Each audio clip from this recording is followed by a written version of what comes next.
Maeve Ellison never imagined her wedding dress would be meant for another woman. Standing in that cramped Kansas farmhouse, hands trembling as she read her sister's farewell letter, she faced an impossible choice. Let her family drown in debt, or board a stagecoach west to marry a stranger who had paid for a bride he had never met. The ticket was non-refundable.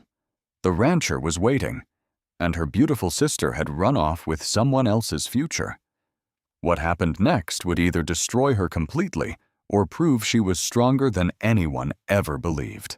The letter shook in Maeve's hands. She read it 3 times before the words truly sank in. Dearest Maeve, by the time you read this, I will be married to Nathan Hale. I know what you are thinking, but please understand I could not go through with marrying a man I had never met. A rancher in the middle of nowhere, living in some shack miles from civilization.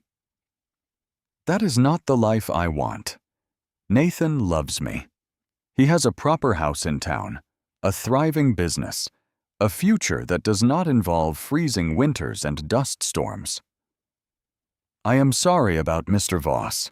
I am sorry about the money he sent for the journey, but surely he will understand when you explain. Or perhaps he will just find another bride.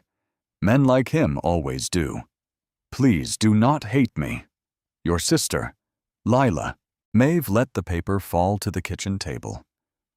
Through the window she could see her father splitting wood behind the barn, his shoulders bent under weight that had nothing to do with the axe. Her mother sat in the front room mending the same dress she had been working on for days, her hands moving without purpose. They did not know yet. Lila had been corresponding with Calder Voss for months, letters back and forth, getting to know each other the way people did when an entire country stretched between them. He was a rancher outside Cheyenne, never married, owned land, ran cattle, needed a wife. Lila had seemed excited at first. She read his letters aloud at dinner, describing the ranch, the mountains, the life they would build together. Their mother had cried happy tears. Their father had finally stopped looking so defeated. And then Nathan Hale had arrived in town. Maeve picked up the letter again, studying her sister's careful handwriting. The paper still smelled like Lila's perfume. The stagecoach ticket sat beside it, paid in full. Non-transferable, the ticket office would say, but they would honor it if someone showed up with the right name. Calder Voss had sent money for the journey, money their father had already spent on seed, tools, paying down debts that had been crushing them for years, money they could not pay back. Maeve was older than Lila, and those years showed in ways that had nothing to do with age. Her hands were rough from work. Her face carried the lines of sun and worry. Her hair was darker, her figure sturdy where her sister's was delicate. Growing up, people had always commented on Lila's beauty. Such a pretty girl, they would say, right in front of Maeve. She will have no trouble finding a husband. No one ever said that about Maeve. She had stopped expecting them to. The kitchen door opened and her mother came in, still carrying the mending. Maeve, have you seen your sister? She was supposed to help me with... She stopped, seeing Maeve's face. What is wrong? Maeve handed her the letter. She watched her mother's expression change as she read.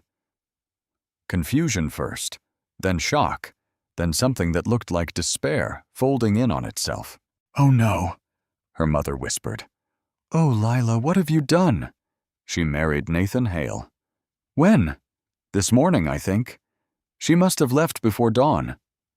Her mother sank into a chair, the letter falling from her hands. Your father used that money.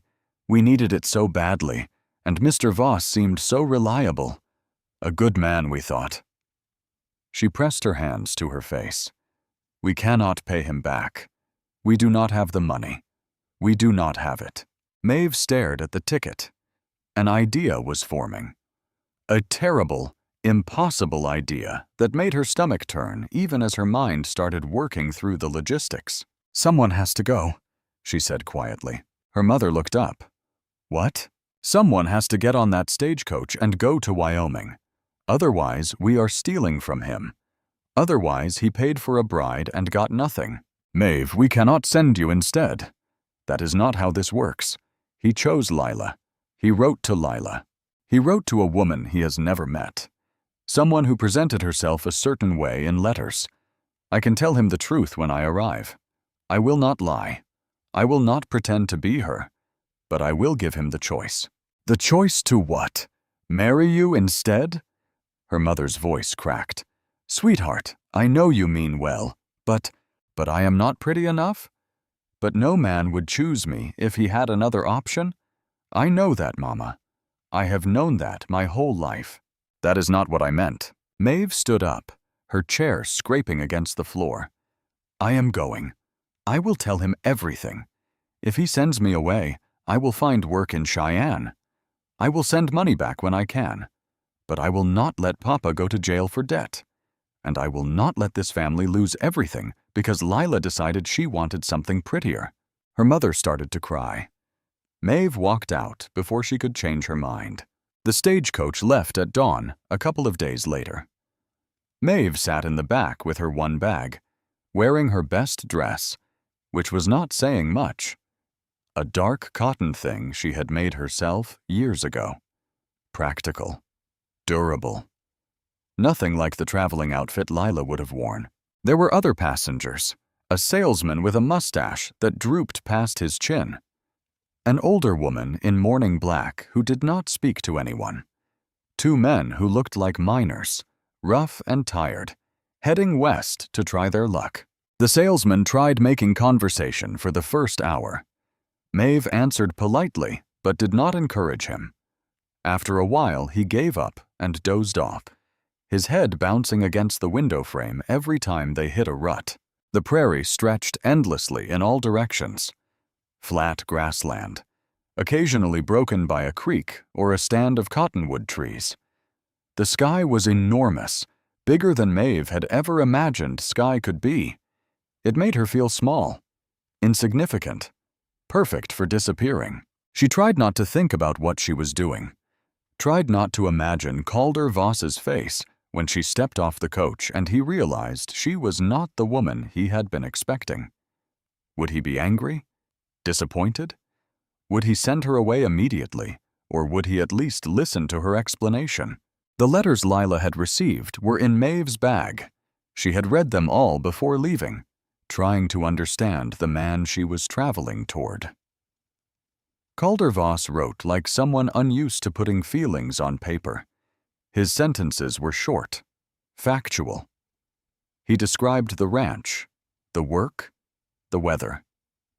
He had mentioned loneliness once. The winters here are hard, not just the cold, but the silence. A man can go weeks without seeing another soul. Lila had written back about parties and church socials, about her love of music and dancing. She described herself as delicate, in need of protection and guidance. Maeve was none of those things. The stagecoach stopped that night at a way station, a rough building with a stable and a few rooms for travelers. Maeve shared a bed with the woman in black, who snored loudly and took most of the blanket. She barely slept. The second day was worse than the first. The road got rougher as they climbed into hill country. Maeve's back ached from the constant jolting. The salesman got sick and had to stop several times to vomit by the roadside. The miners argued about politics until everyone else wanted to throw them out of the moving coach. On the third day, they saw their first mountains. Maeve pressed her face to the window, staring at the distant peaks. They looked unreal, too big, too sharp against the sky, like something from a painting that did not quite belong in the actual world. "First time seeing the Rockies?" one of the miners asked.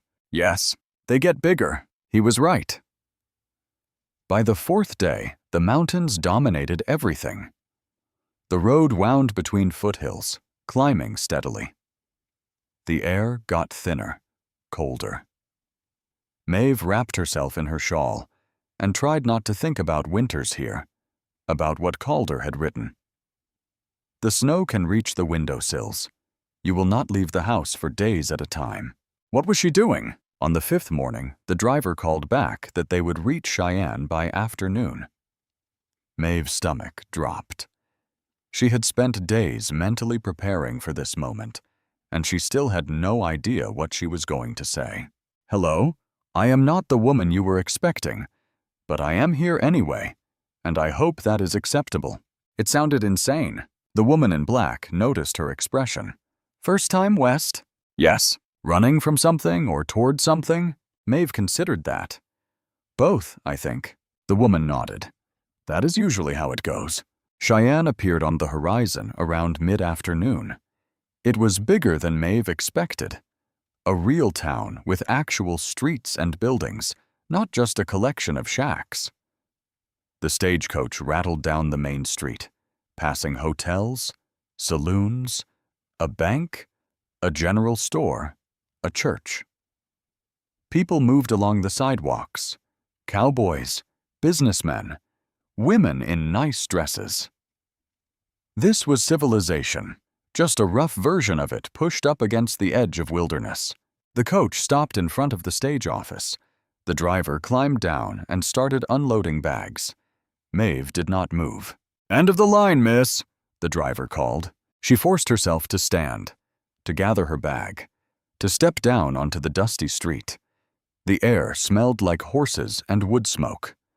Wind swept down from the mountains, colder than anything back in Kansas. Maeve pulled her shawl tighter and looked around. A man stood near the stage office watching the passengers disembark. She knew immediately it was him. Calder Voss was tall, over 6 feet, broad through the shoulders, built like someone who worked hard every day of his life. He wore canvas pants, a worn shirt, a leather vest. His hat was pushed back, showing dark hair, and a face that was weathered, angular, hard to read. He was looking for Lila. Maeve watched him scan each passenger as they climbed down. The salesman, the miners, the woman in black. His eyes passed over Maeve without recognition, then returned to the coach door, waiting. She made herself walk toward him. His eyes came back to her as she approached, confused now. She saw him note her plain dress, her rough hands, her sun-weathered face. "Mr. Voss," she said. He stared at her. "Yes, I am Maeve Ellison." She said it clearly, watching his face change as he processed the wrong first name. "Lila's older sister. I need to explain something, and I would appreciate it if you would let me finish before you say anything." Calder's jaw tightened. His eyes went back to the stagecoach as if Lila might still emerge. When she did not, his gaze returned to Maeve. "Where is she?" His voice was rough, like he did not use it much. "Married to someone else. She met a man in town a few days before she was supposed to leave. She chose him instead." Maeve kept her voice steady even though her heart was hammering. "She left a letter. She is sorry, but she is not coming." The muscles in Calder's jaw worked. He looked away, staring at nothing in particular down the street. "I am not here to trick you," Maeve continued. "I am not pretending to be her. I came because you paid for the journey, and my family already spent that money on things we needed to survive. We cannot pay you back, so I thought I would give you the choice." "Choice of what? Whether to send me away or give me a chance to prove I am not a complete waste of your money." She met his eyes. "I know I am not what you expected. I know I am not who you wanted. But I am a hard worker. I can cook, clean, manage a household. I will not complain about the isolation or the weather. I just need a place to be. And you need whatever it was you needed when you decided to send for a mail-order bride in the first place." Calder studied her for a long moment. His face gave away nothing. "I was expecting someone else," he said finally. "I know. Someone younger. Prettier, probably." Maeve felt the words like a slap, even though she had thought the same things herself.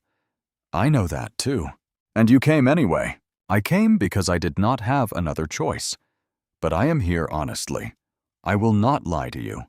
I will not pretend to be something I am not. If that is not enough, I understand. Just point me toward where I can find work, and I will manage. The wind picked up, blowing dust down the street. Somewhere a horse whinnied. A wagon rattled past. Calder took off his hat, ran a hand through his hair, put the hat back on. He looked tired, older than his letters suggested, like a man who had been dealt too many bad hands and had stopped expecting anything else. I live miles from here, he said. Ranch outside a town called Clearwater, though that is generous. It is barely 6 buildings. Once you are out there, you are out there. No easy way back. No neighbors close enough to matter.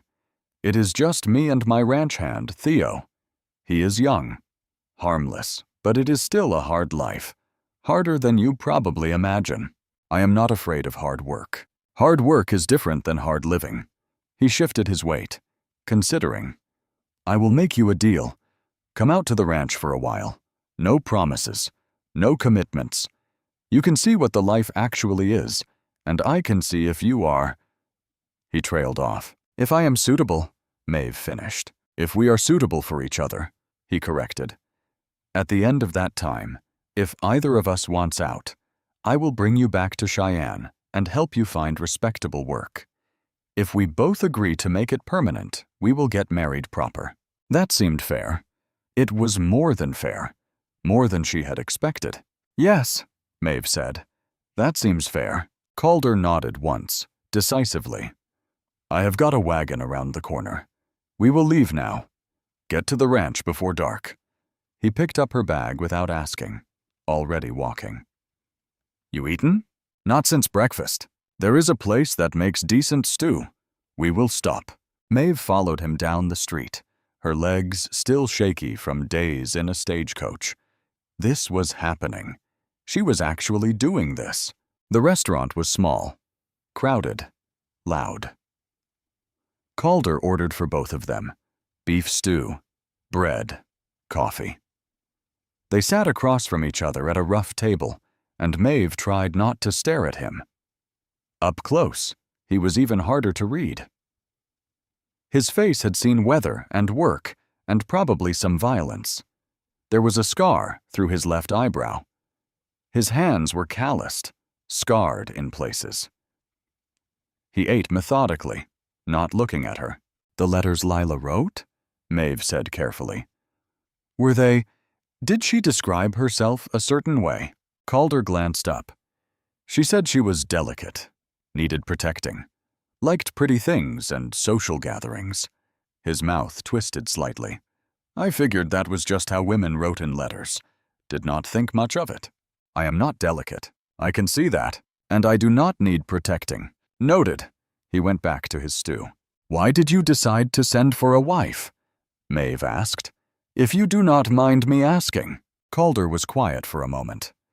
Ranch is lonely. Work is hard. Gets harder every year.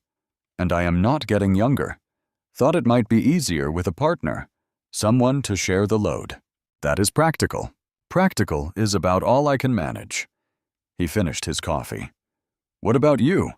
Why did you really come here instead of just sending a letter explaining the situation? Maeve picked at her bread. Because if I stayed in Kansas, I would spend the rest of my life being the spinster sister who could not find a husband. I would work on my father's farm until he died. Then on my brother-in-law's farm after that. I would grow old, taking care of other people's children, sleeping in other people's houses, always grateful for whatever scraps of life they threw my way. She looked up. This seemed like less of a sure thing, but more of a chance. Something shifted in Calder's expression. Not quite respect, but maybe understanding. Fair enough, he said. They finished eating in silence. Calder paid, then led her to a wagon parked behind a general store. It was loaded with supplies. Flour, sugar, tools, dear lumber. He helped her up onto the bench, then climbed up beside her. The wagon lurched forward. Cheyenne fell away behind them. The road, barely a road, more like a track worn into the prairie, stretched northwest. Mountains rose on their left, massive and indifferent.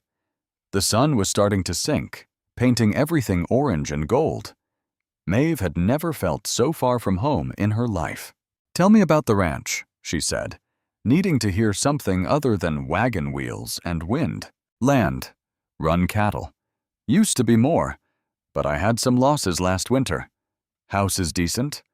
2 bedrooms, kitchen, front room, barn, stable, chicken coop.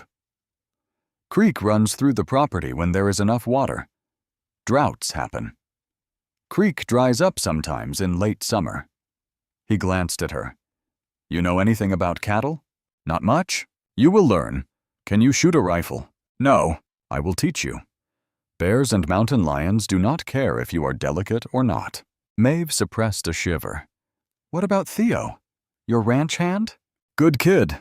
Works hard. Does not talk much. Lost his parents a couple of years back. Needed a place to be. I gave him one." Calder's voice softened slightly when he talked about Theo, almost protective. "He will be surprised to see you, because I am not Lila, because I did not tell him you were coming at all." The sun sank lower. The temperature dropped. Maeve wrapped her shawl tighter and watched the landscape change. The prairie gave way to rolling hills, then rougher country scattered with pine and scrub brush. She could smell the mountains now. Cold air. Pine sap. Something wild and clean. Full dark had fallen by the time Calder turned the wagon off the main track onto an even rougher path. Maeve could barely see anything except stars. More stars than she had ever imagined existed, scattered across the sky like someone had flung handfuls of diamonds into the darkness. "Almost there," Calder said. Minutes later, lights appeared ahead. 2 buildings, windows glowing yellow. The wagon rolled into a yard, and a dog started barking. The door to the larger building opened, and a young man appeared holding a lantern. "Calder?" he called. "That you?" "Yeah." Calder pulled the wagon to a stop. "Got a surprise, Theo." Maeve climbed down stiffly, her legs protesting after hours on the bench. Theo approached with the lantern, and she could see him clearly. Young, sandy-haired, with an open, honest face that registered complete confusion when he saw her. "This is Maeve Ellison," Calder said, already unloading supplies. "She is going to be staying with us for a while. Maeve, this is Theo Harlan." Theo stared at her. Did you not say?" "Plans changed," Calder said flatly. "Help me get this unloaded, then show Maeve to the spare room." Maeve stood in the yard, feeling utterly lost. The house loomed before her, dark wood, solid. Bigger than her family's farmhouse, but somehow lonelier. She could hear cattle lowing somewhere in the darkness. The dog, a border collie mix, sniffed her skirt cautiously. This was her life now, at least for the next stretch of time. Theo and Calder worked in efficient silence, carrying supplies into the house. Maeve tried to help, but Calder waved her off. "You have been traveling for days. Go inside. Warm up." She climbed the porch steps and pushed open the door. The inside of the house was exactly what she had feared. A front room with basic furniture, chairs, a table, a cold fireplace. Through a doorway, she could see the kitchen. Everything was functional. Nothing was comfortable. Dust covered most surfaces. The place looked like men lived there, men who did not care about anything except basic survival. "Sorry about the mess," Theo said, appearing behind her with her bag. "We were not expecting company." "It is fine," Maeve said, though it really was not. He led her down a short hallway to a small bedroom. A bed, a dresser. A window with no curtains. That was it. "I will get you some blankets," Theo said. "Gets cold at night, even in summer. And there is water in the kitchen if you want to wash up. Outhouse is out back. Watch for snakes. Snakes and spiders do not usually come inside, but sometimes they do." "Right." Theo hovered in the doorway, clearly wanting to ask questions but not sure how. Finally, he just said, "I am glad you are here, Miss Ellison. Calder does not say much, but I know he has been lonely. We both have, I guess." Before Maeve could respond, he disappeared down the hall. She sat on the bed, which creaked under her weight. Through the thin walls, she could hear Calder and Theo talking in the kitchen, their voices too low to make out words. She had done it. She had actually gone through with this insane plan. Now she just had to survive it. Maeve woke before dawn, disoriented and stiff. For a moment, she could not remember where she was. Then it all came back. The journey, the ranch. Calder's weathered face and cautious agreement. A period of time to prove herself. She dressed quickly in the cold room and made her way to the kitchen. The house was silent. Through the window, she could see the first gray light touching the mountains. The kitchen was worse than she had thought. Dirty dishes piled in a basin. The stove was crusted with grease. Supplies sat haphazardly on shelves. The floor looked like it had not been swept in weeks. Maeve rolled up her sleeves. By the time Calder and Theo emerged from wherever they had been sleeping, she had a fire going in the stove and was making breakfast. Real breakfast. Eggs, bacon, biscuits, coffee. Calder stopped in the doorway, staring. "Morning," Maeve said without turning around. "Food will be ready in 10 minutes. She heard him move into the room, heard Theo following. Neither of them said anything. They just sat down at the table and watched her work. When she set the plates down, Theo actually looked like he might cry. "I have not had biscuits in years," he said quietly. Calder ate methodically, not commenting, but she saw him glance at her twice, something unreadable in his expression. After breakfast, Calder stood. "Theo and I have work. Fence line needs mending on the south pasture. We will be gone most of the day." "What should I do?" Maeve asked. Calder looked around the kitchen. "Whatever you think needs doing." They left. Maeve surveyed the house in full daylight. It was even worse than she had thought. But she had made a promise to prove herself, to earn her place. She got to work. By the time Calder and Theo returned that evening, the house had been transformed. Floors swept and scrubbed, windows cleaned, dishes washed and put away. Fresh curtains she had made from spare fabric hung in the kitchen. The whole place smelled like soap and bread and dinner cooking on the stove. Theo stood in the doorway with his mouth open. Calder said nothing, just hung up his hat, washed his hands, sat down at the table. But Maeve saw something in his eyes as he looked around. Maybe not trust yet, but maybe the beginning of possibility. The transformation did not happen overnight, and it sure as hell was not easy. That first stretch of time, Maeve scrubbed and cleaned and repaired until her hands cracked and bled. The house fought back like it had gotten comfortable being neglected. Grease did not want to leave the stove. Dust had settled into the floorboards like it belonged there. The curtain she tried to hang kept falling because the rods were rusted through. But Maeve was stubborn in ways her sister had never been. She woke before the men every morning, got the fire going, made coffee strong enough to strip paint. By the time Calder and Theo stumbled into the kitchen, there was always food waiting. Real food, not the half-burned beans and jerky they had been surviving on. Calder never thanked her, did not comment on the clean floors or the mended shirts that appeared on his bed, or the fact that he could actually see through the windows. He just ate what she put in front of him, nodded once, and left for the day's work. Theo at least had manners. "You do not have to do all this," he said on one of the early mornings, watching her knead bread dough. "We were managing fine before." "You were surviving," Maeve corrected. "That is different than managing. Still, it is a lot of work. So is mending fence in the heat all day, but you do it." Theo grinned at that. He had an easy smile, the kind that made him look even younger. Fair point. She had learned quickly that Theo was the talker.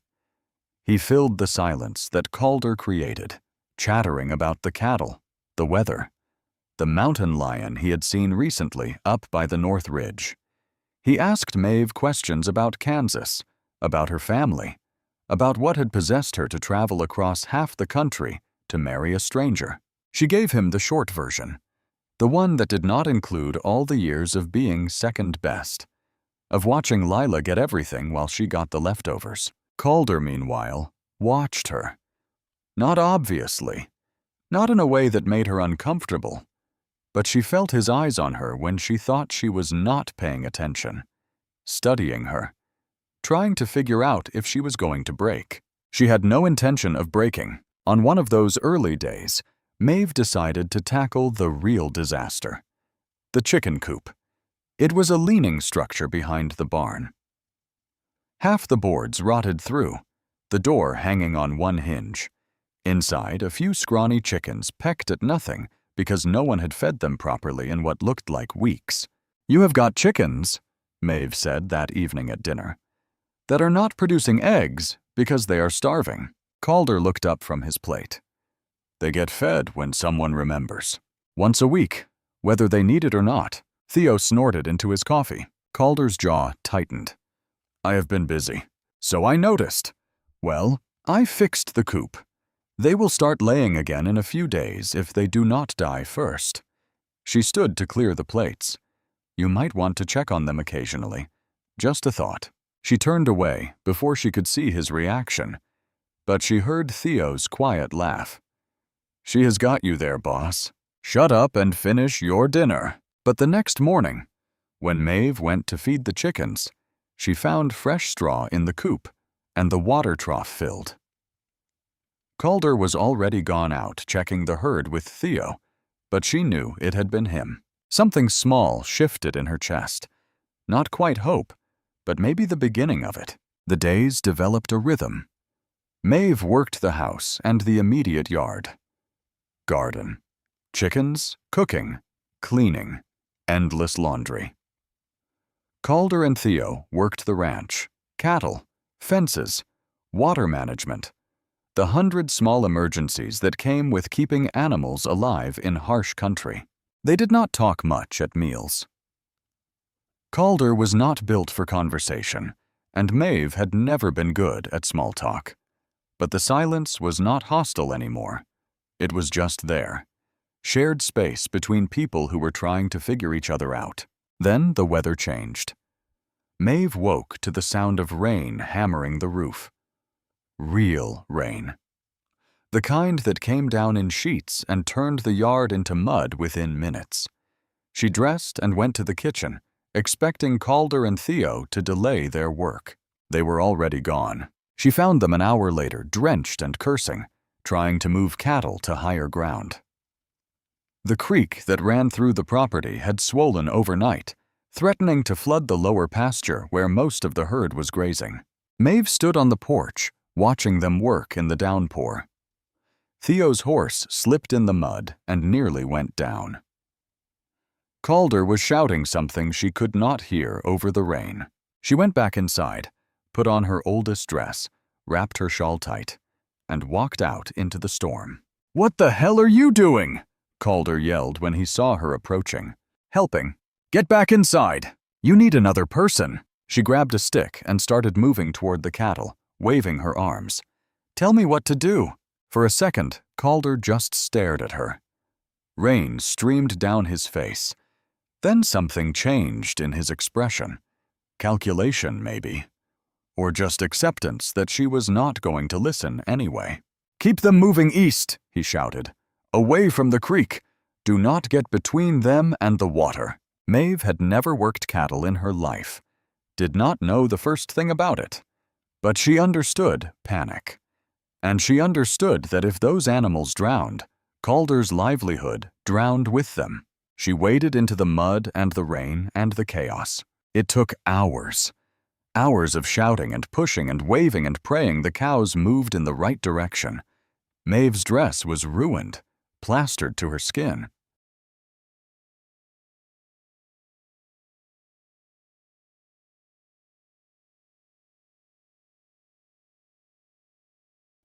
Her hair hung in ropes down her back. She could not feel her feet. But they got the herd to higher ground. Theo leaned against his horse, breathing hard. That was close. Calder dismounted, looking at the swollen creek. The water was brown, churning, carrying branches and debris downstream. If they had been an hour slower, we would have lost animals. He turned to Maeve. She was shaking now that the adrenaline was wearing off. Cold down to her bones, mud up to her knees. "You should not have come out here," Calder said. "You needed help. You could have gotten hurt. So could you." She met his eyes. "I am not delicate, remember? I told you that." Something flickered across his face. Not quite a smile, but close. "No," he said quietly. "You are definitely not delicate." That night, after she had changed into dry clothes and made dinner that no one had much appetite for, Maeve sat by the fire trying to get warm. Her hands were cramping from the cold. Her shoulders ached. Theo had already gone to bed in the small room off the barn where he slept. It was just her and Calder in the front room, the fire crackling between them. "You did good today," Calder said. Maeve looked up, surprised. It was the first real compliment he had given her. "Thank you, but do not do it again." "Do what?" "Help. Put yourself at risk like that." He was staring into the fire, his face half in shadow. "This life is dangerous enough without taking stupid chances. You take stupid chances every day. That is different." "How?" "It is my ranch, my responsibility." Maeve felt something hot rise in her chest. Anger, maybe. Or frustration. "And what am I then? Just a guest? Someone you are tolerating until the trial period is up?" Calder's jaw worked. He did not answer. "I came here to prove I belong," Maeve said. "To prove I am worth keeping around. I cannot do that by staying safe inside while you risk your neck. You can do it by being here, by keeping the house running. That is enough. For you, maybe. Not for me." They stared at each other across the fire. The tension stretched thin, brittle. Finally, Calder stood. "I am going to check the barn. Make sure everything is secure."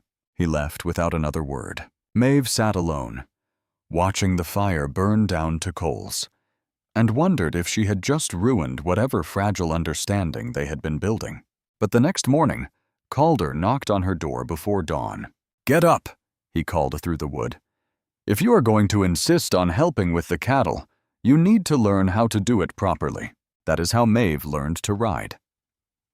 Calder put her on the gentlest horse they had, an old mare named Bess, who moved like she was underwater. He taught her how to sit, how to hold the reins, how to guide the horse with her knees. "Do not yank," he said, adjusting her grip. "She is not a plow. Gentle pressure. She will respond." Maeve tried. The horse wandered in a circle. "Gentle does not mean non-existent," Calder said. "You are asking her, not suggesting she might consider possibly thinking about it." Theo, watching from the fence, laughed. It took time before Maeve could stay on the horse for more than a short while without her legs screaming.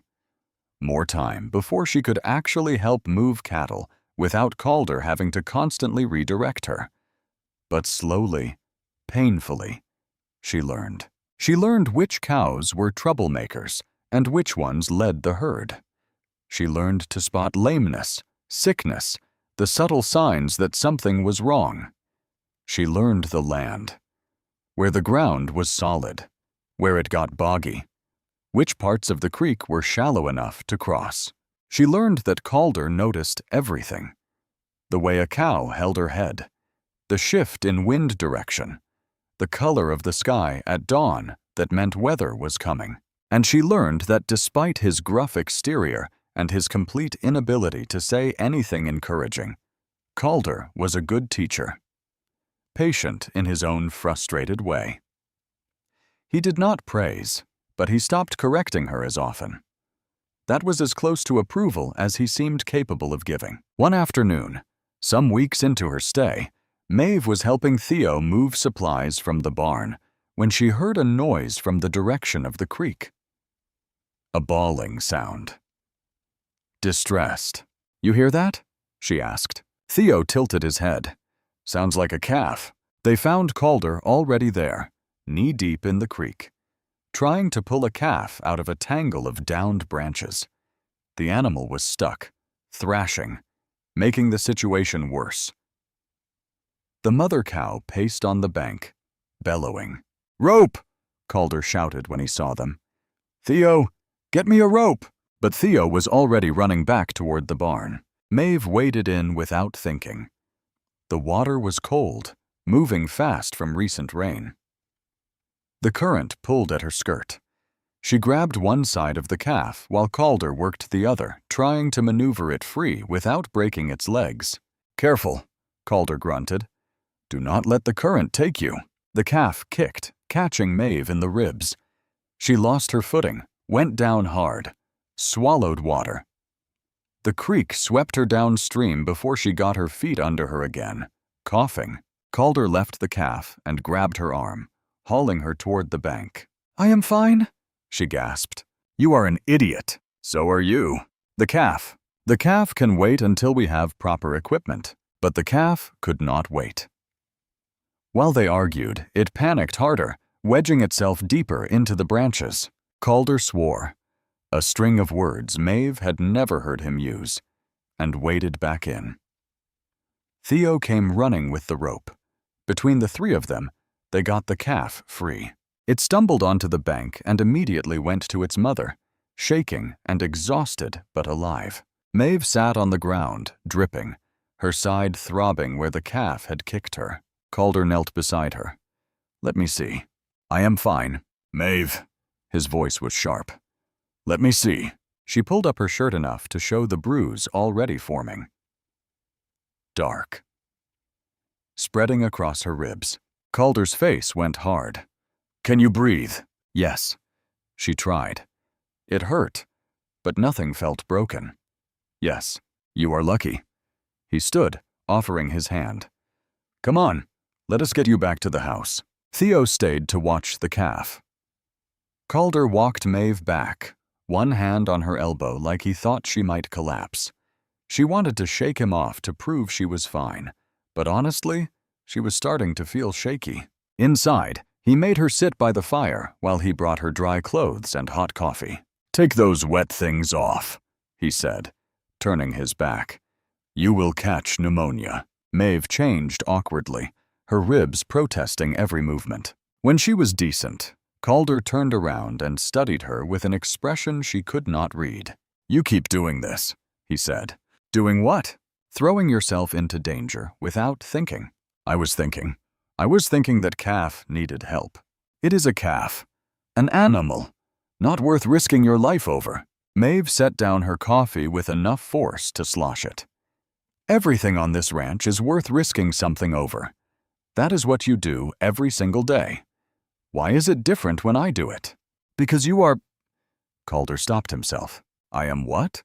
A woman? Delicate? Someone who needs protecting?" She stood up, ignoring the pain. "I told you on the first day, I am not that person. If you want someone who is going to stay inside and look pretty and never get dirty, you should have sent me back to Cheyenne the minute I arrived." "That is not what I—" "Then what? What do you want from me?" Calder stared at her.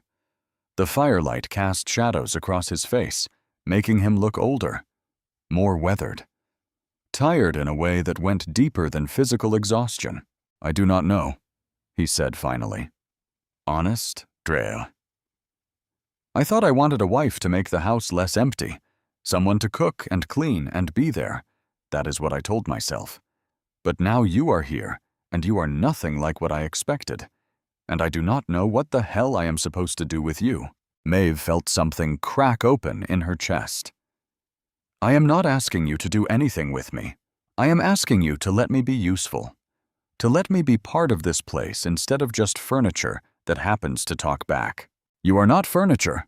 Then stop treating me like I might break. They stood there, feet apart, the air between them charged with something Maeve did not have a name for. Fine, Calder said.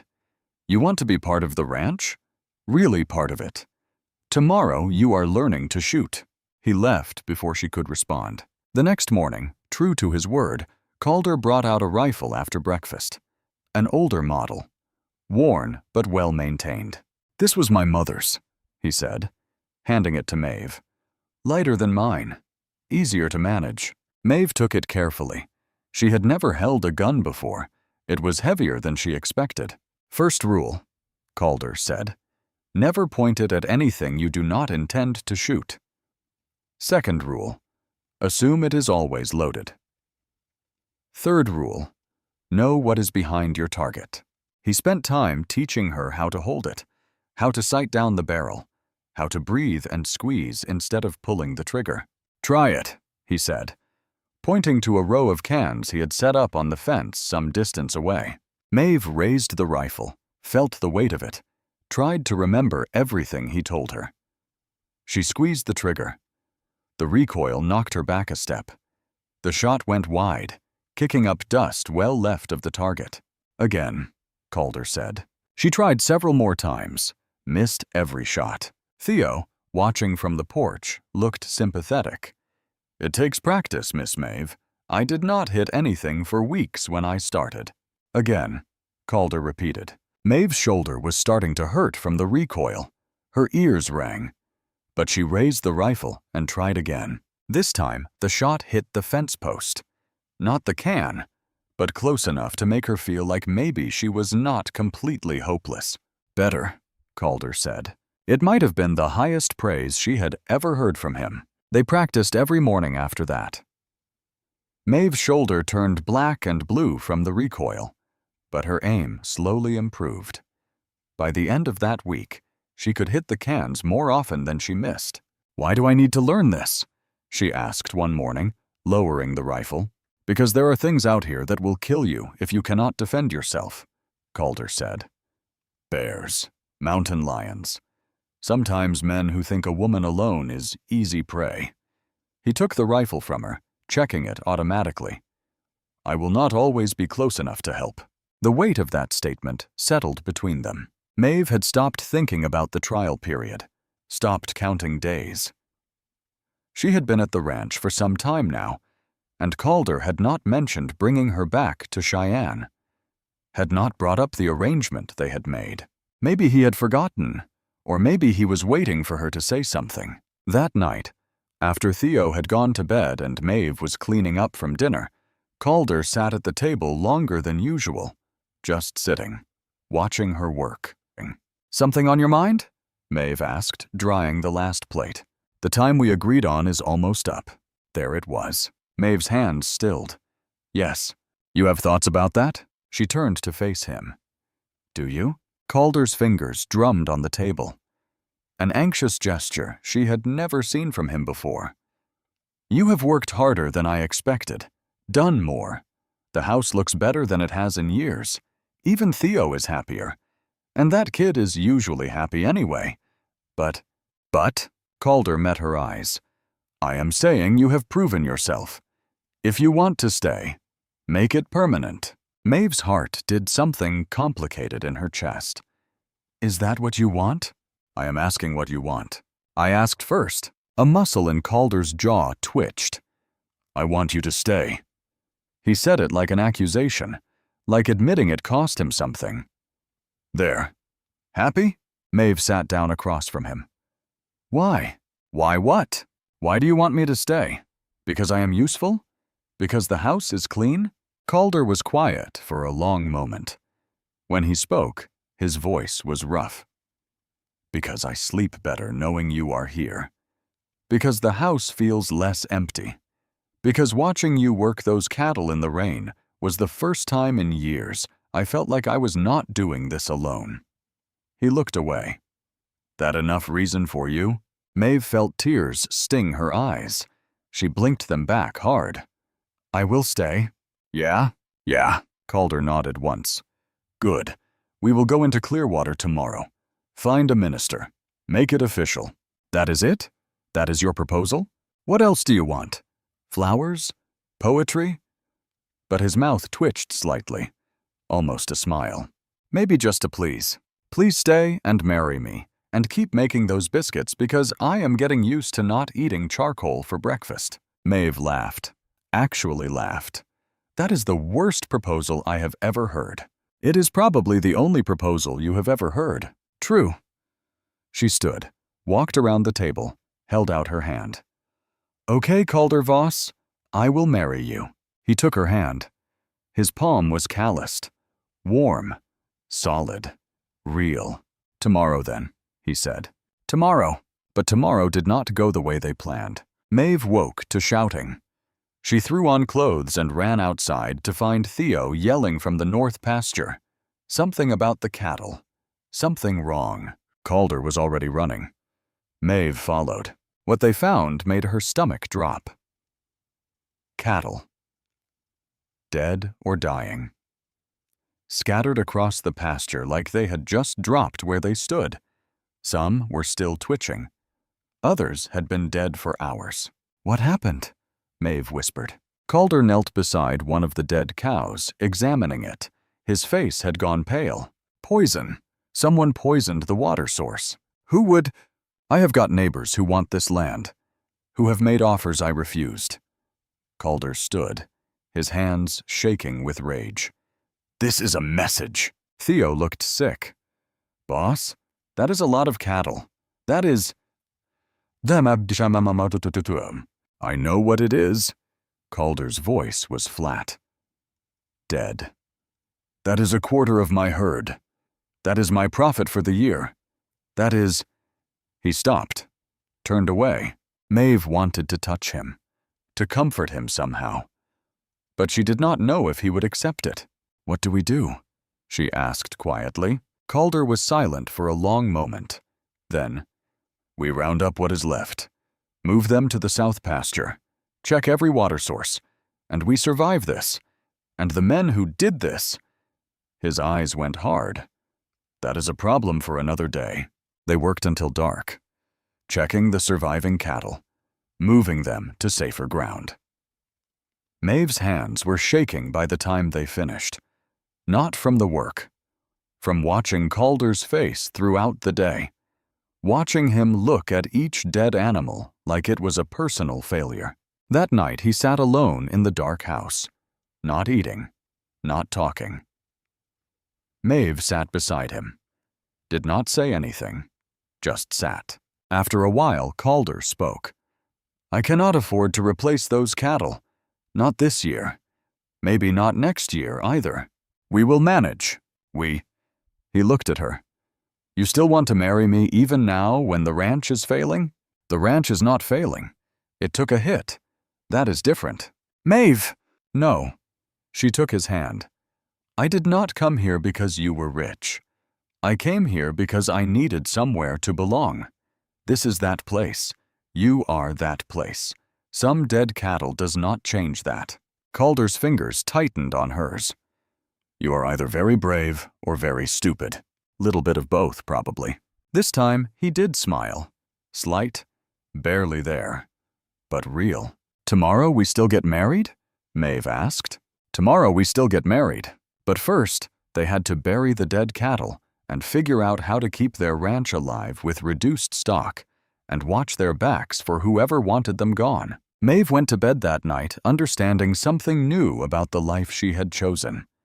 It was not just hard work and isolation. It was danger, real danger, the kind that could destroy everything they were trying to build.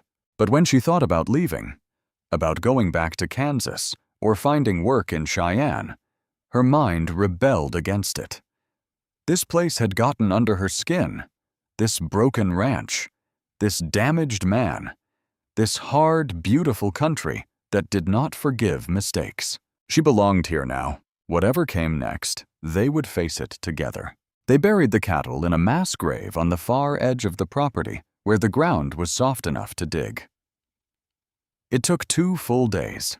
Calder, Theo, and Maeve working in shifts with shovels. The sun beating down merciless, the smell of death thick in the air. Maeve had never seen anything like this. Not animals that had been healthy one day and gone the next, their bodies already starting to bloat in the heat. She threw up twice the first morning. By afternoon, she had stopped gagging and just worked. Sweat soaking through her dress, blisters forming on her palms. Theo looked worse than she felt. His face had gone gray, and he kept having to walk away to breathe. Calder worked like a machine, methodical, silent. His shirt came off by noon, and Maeve saw the full map of scars across his back. Old injuries, things that had healed badly. He caught her looking once, and his jaw tightened, but he did not say anything. When the last cow was buried and covered, Calder drove the shovel into the ground and left it there. A marker, a reminder. "We should go to the sheriff," Theo said quietly. "Report what happened." "And tell him what?" Calder's voice was rough from not speaking all day. "That I think someone poisoned my herd, but I have got no proof? That I have got enemies, but I cannot prove who did it? It is still worth—" He stopped. "It is not worth anything except showing weakness, making it clear we are vulnerable." Calder picked up his shirt, but did not put it on. "We handle this ourselves." Maeve wanted to argue, wanted to say there were laws, systems, people whose job it was to deal with crimes like this. But she had learned enough about the frontier by now to know that law out here was different, slower, often useless when you needed it most. "What about the wedding?" she asked instead. Calder looked at her like he had forgotten. "What about it?" "We were supposed to go into town yesterday. Make it official. We have been burying dead cattle. That kind of took priority." "I know that. I am asking if we are still doing it." Something shifted in his expression, softened slightly. "You still want to, even after this?" "I told you yesterday. Dead cattle does not change anything." Theo cleared his throat. "I can handle things here if you two want to go into Clearwater. Probably do you both good to get away from this mess for a few hours." Calder studied Maeve for a long moment. She could see him thinking, weighing options, trying to figure out if this was the right move or just another mistake in a long line of them. "Fine," he said finally. "We will go tomorrow morning, but we are back by afternoon. I do not want the place left alone too long." That night, Maeve washed as best she could with cold water and harsh soap, trying to scrub away days of dirt and death. Her hands were raw, nails broken, blisters opened and bleeding. She had one decent dress left, a gray cotton thing she had been saving. And she put it on in the dark of her room, trying to make herself look like someone worth marrying. When she came out to the kitchen the next morning, Calder was already there. He had shaved, put on a clean shirt. His hair was wet, combed back. He looked uncomfortable, like the effort of making himself presentable was somehow painful. "You look nice," Maeve said. "You look tired." "Romantic as always." His mouth twitched, almost a smile. "Come on, let us get this done before I change my mind." The ride to Clearwater took time. The town was barely bigger than Cheyenne had been. A main street with maybe 8 buildings, a general store, a saloon. A building that served as both town hall and occasional church.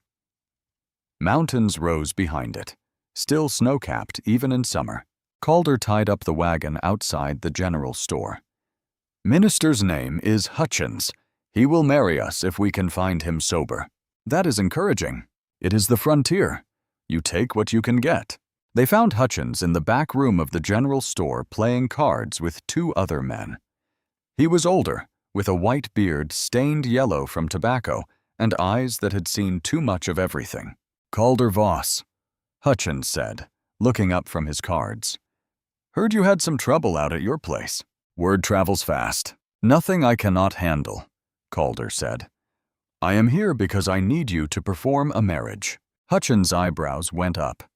He looked at Maeve with open curiosity. This the mail-order bride I heard about.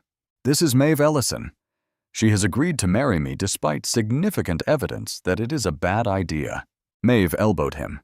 He is charming, is he not? I have known Calder since he was young, Hutchins said, standing and brushing off his pants. Charm has never been his strong suit. You sure about this, miss? Reasonably sure. That will have to do, I suppose. Hutchins grabbed a worn Bible from a shelf. You two got witnesses? The men he had been playing cards with stood up. One was ancient, bent with age. The other looked like a prospector, dirt under his nails, whiskey on his breath. They will do, Hutchins said. Come on, then. Let us make this official before anyone comes to their senses. They stood in the small back room that smelled like tobacco and old paper. Hutchins opened the Bible, but did not really look at it. He had done this enough times to have the words memorized. We are gathered here to join this man and this woman in matrimony. It is a serious business marriage, not something to enter into lightly. He looked at Calder. You understand that? I do. And you? He turned to Maeve. You understand you are binding yourself to this hard-headed fool for the rest of your natural life. Maeve glanced at Calder, who was staring straight ahead, jaw tight. I understand. Good enough. Do you, Calder Voss, Sabsoed Voss, take this woman as your lawfully wedded wife, to have and to hold, for better or worse, richer or poorer, in sickness and in health, till death parts you? I do. And do you, Maeve Ellison, take this man as your lawfully wedded husband? Same terms, same promises. Maeve's voice came out steadier than she felt.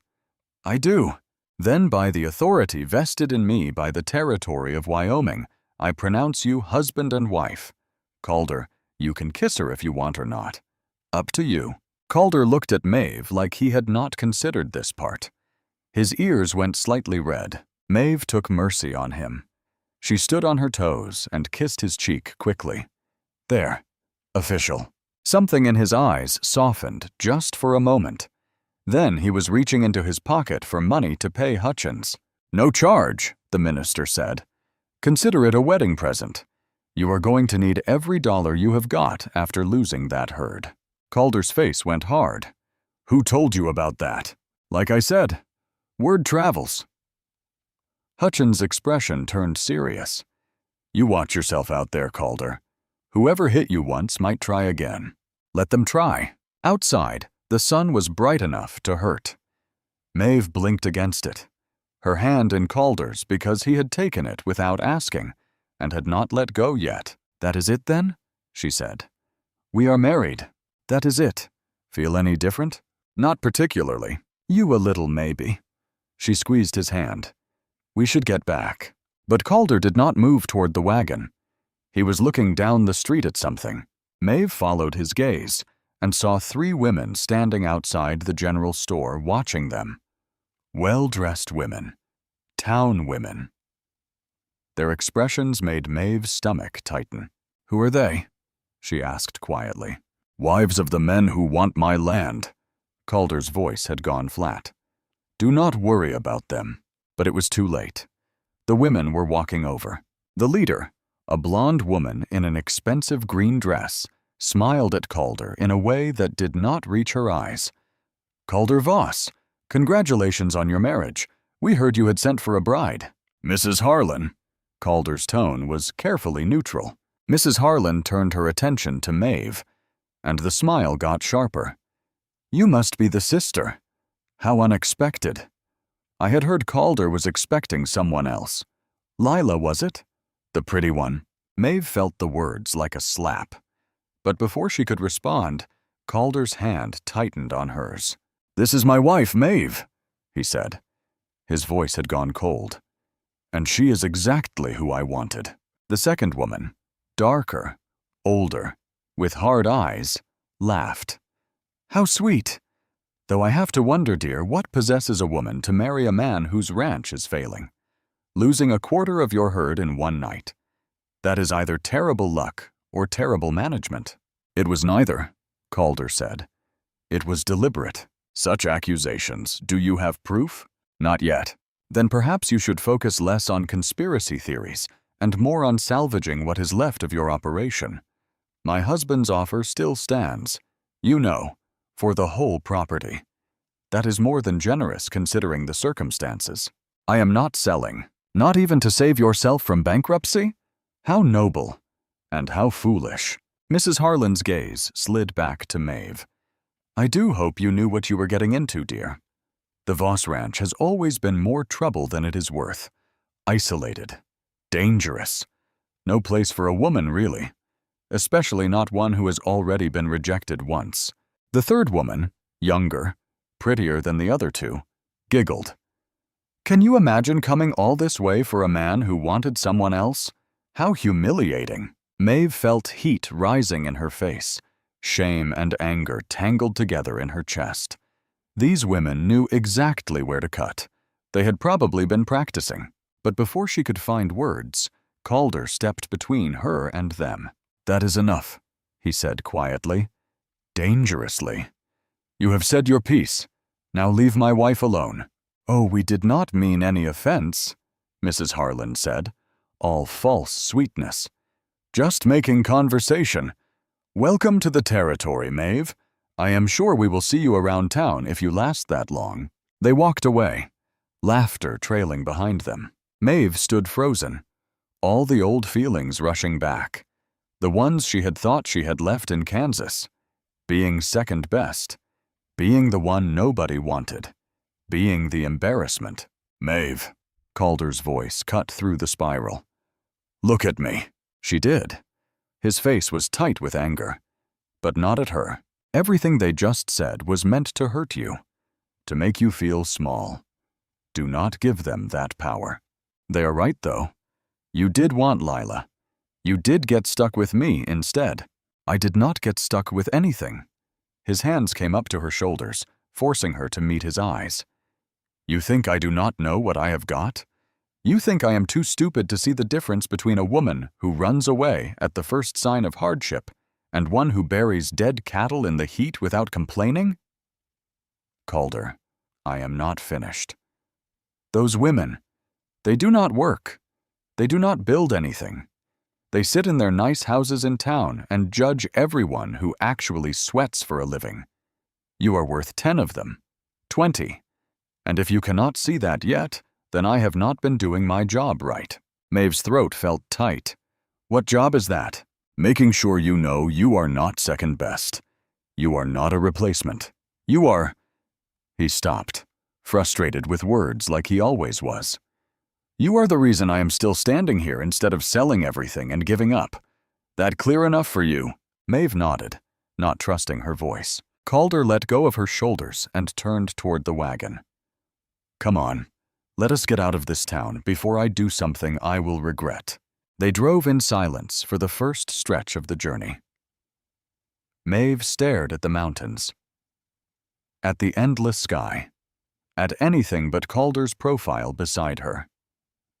Her mind kept replaying Mrs. Harlan's words, the way they had looked at her, like she was pathetic, desperate, something to pity.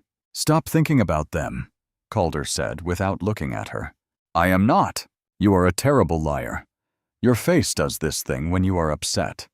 Your jaw gets tight. My jaw is not tight. It is tight right now. Maeve forced herself to relax. Failed. How do you deal with it? She asked. The gossip? The people who want you gone? Calder was quiet for a while. The wagon rattled over rough ground, wheels finding every rut. I stopped caring what people thought years ago.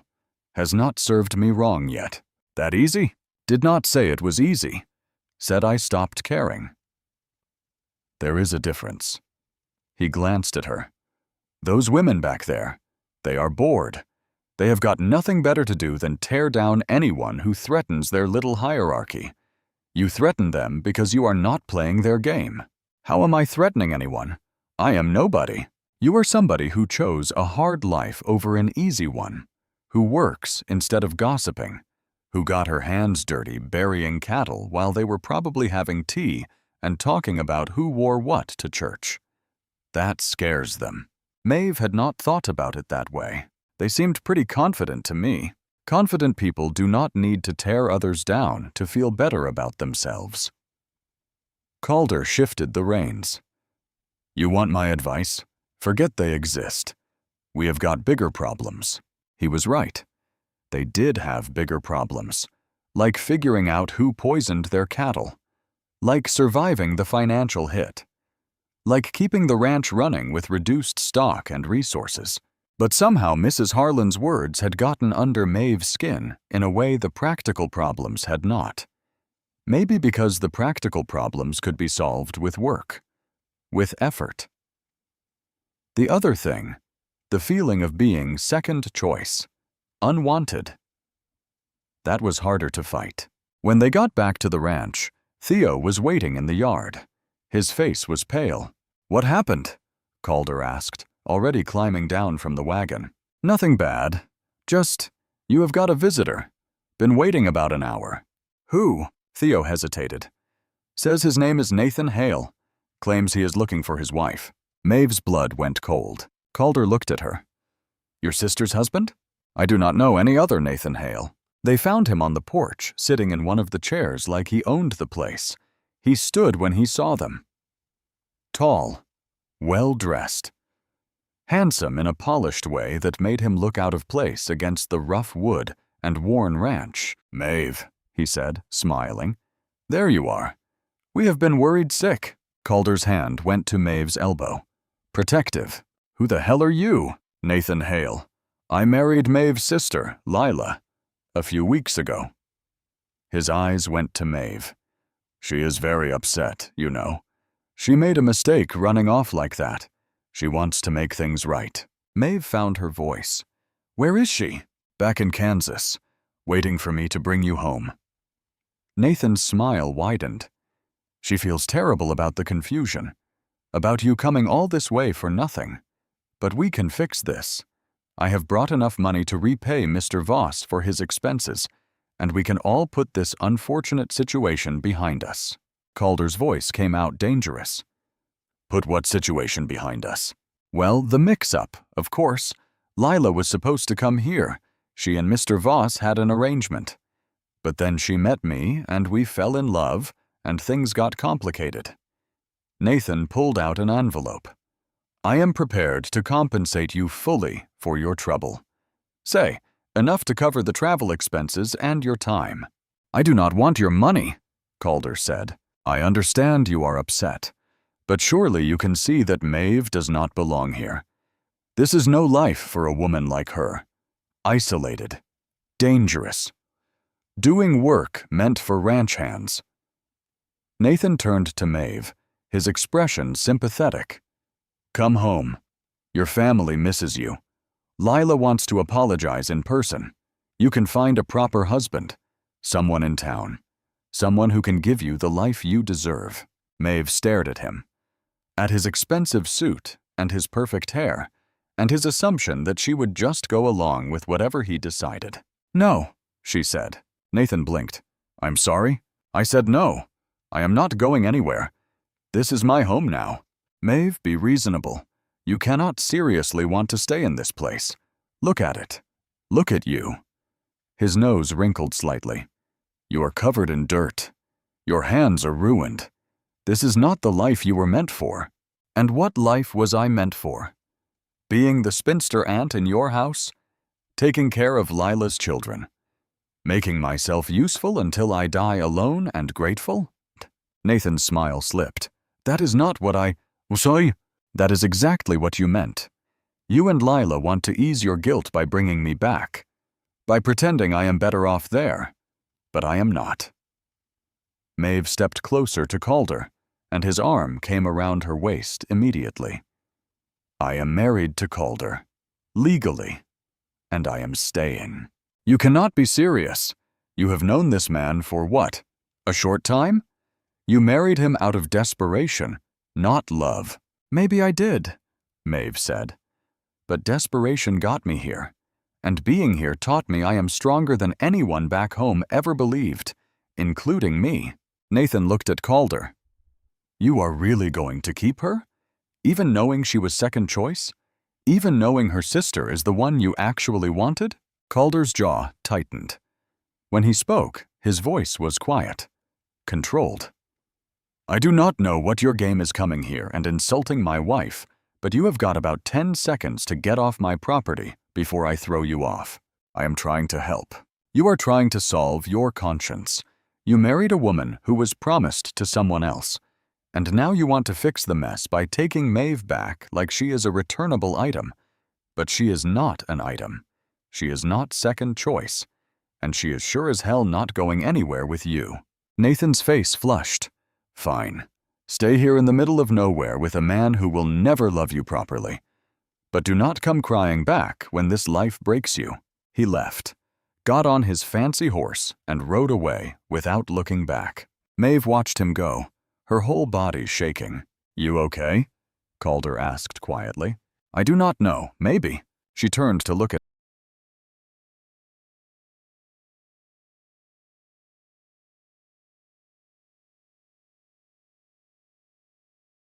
him.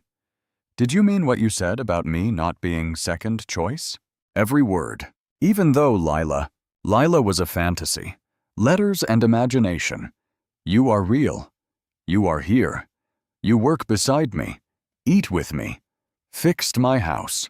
Learned to shoot. And did not run when things got hard. How was that second choice? Maeve felt tears threatening. She blinked them back hard. I need a minute. She walked to the barn, needing space, needing air. Inside, she leaned against one of the stalls and let herself shake. All of it hitting her at once. The women in town. Nathan showing up. The constant feeling that she was not good enough, was not wanted, was always going to be the one people settled for. She did not hear Calder follow her until he spoke. He was standing a few feet away. Not touching, just present. He was wrong, you know. That bastard back there. Maeve did not turn around. About what? About me not being able to love you properly. Calder moved closer. She could feel him behind her. I am not good at words. I am not good at romance or pretty speeches. But I know what I have got. And I know I do not want to lose it. Calder, let me finish. His hand touched her shoulder.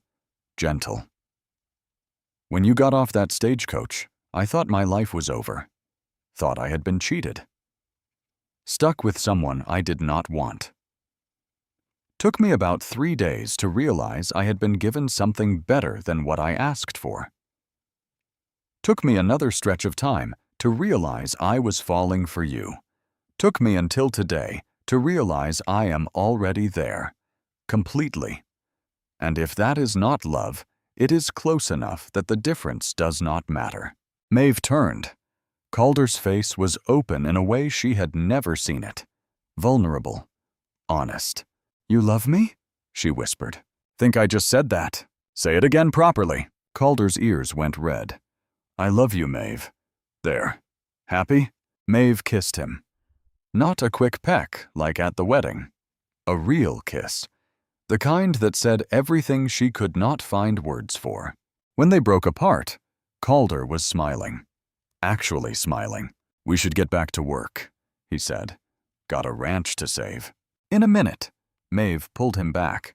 I am not done with you yet. This time, when they kissed, it felt like a promise. Like the beginning of something neither of them had expected, but both of them needed. Outside, Theo tactfully found work to do on the far side of the property. That night, after dinner, Maeve moved her things from the spare room to Calder's room. He helped her carry her few possessions, not saying much, but his eyes kept finding hers. You sure about this? He asked when everything was settled. About which part? Marrying you? Staying? Sharing a room with a man who snores? I do not snore. You absolutely snore, Theo told me. Theo is a liar. Maeve laughed and it felt good. Natural. Like something she had been holding back for too long. I am sure about all of it, even the snoring. Calder pulled her close. Good, because I was not planning on letting you leave anyway. They stood like that for a while, just holding each other, listening to the wind outside and the creek in the distance. The ranch was still in trouble. They still had enemies, still had a portion of their herd gone, and bills coming due. But for the first time since arriving in Wyoming, Maeve felt like she was exactly where she belonged. The happiness lasted exactly a few days. On the morning after the wedding, Maeve woke to find Calder already gone from bed. Not unusual. He was always up before dawn. But something felt wrong. The air had a weight to it, oppressive and still. She dressed quickly and went to the kitchen. No fire in the stove, no coffee brewing. Calder's boots were gone from by the door. Outside, the sky looked strange, yellow-gray, like old bruises. The wind had died completely, leaving an eerie silence broken only by the nervous lowing of cattle. Maeve found Theo in the barn, checking equipment with quick, anxious movements. "Where is Calder?" she asked. "Creek." Theo did not look up. "It is bad, Miss Maeve. Real bad." She walked to the creek alone, her stomach tight with dread. Calder stood on the bank, staring at a thin trickle of water, barely moving over exposed rocks. What had been a decent stream recently was now nearly dry. The edges were cracked mud, and dead fish lay rotting in shallow pools. "How long has it been like this?" Maeve asked quietly. "Started dropping days ago. Yesterday it was half this. By tomorrow." He did not finish, did not need to. "Drought. Worst one in years, according to Hutchins. The whole territory is suffering. Creek up north dried up completely last week. Ranchers are selling off cattle before they starve." Calder's jaw was tight. "We do not have enough water for what is left of our herd." Maeve looked at the cattle scattered across the pasture. They had survived the poisoning. Now they faced dying of thirst. "What do we do?" "There is a natural spring miles north. Deeper water. Comes from the mountain runoff. Should still be flowing." Calder turned to face her. "We move the herd there, set up a temporary camp, stay with them until the drought breaks." "How long could that be? Weeks? Maybe months?" "Last drought went months before we got rain. And if the spring dries up too?" Calder's expression went hard. "Then we sell what we can while they are still alive, and hope we get enough to survive winter." The next stretch of time was chaos. They packed supplies, moved equipment, prepared for an extended stay away from the ranch house.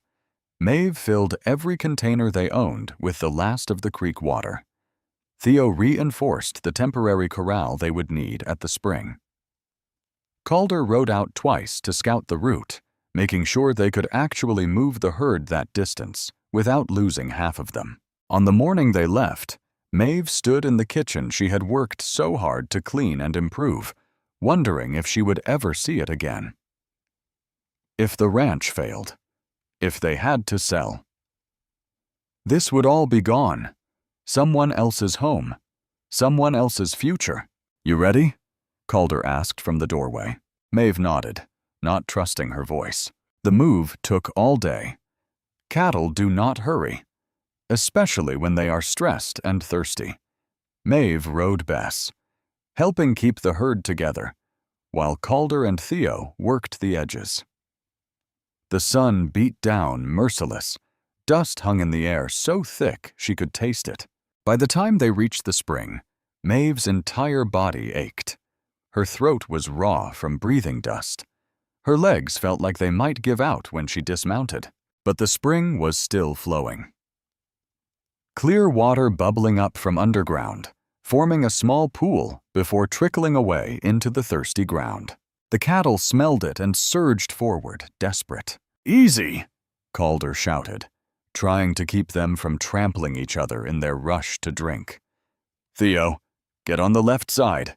Maeve, stay back." It took time to get the herd under control, to let them drink in shifts without destroying the spring or hurting each other.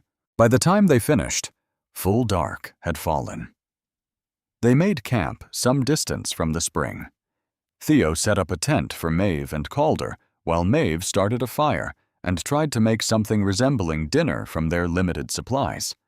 Beans and hardtack and coffee, so strong it could strip rust. "This is awful," Theo said, forcing down a mouthful of beans. "I am aware," Maeve said.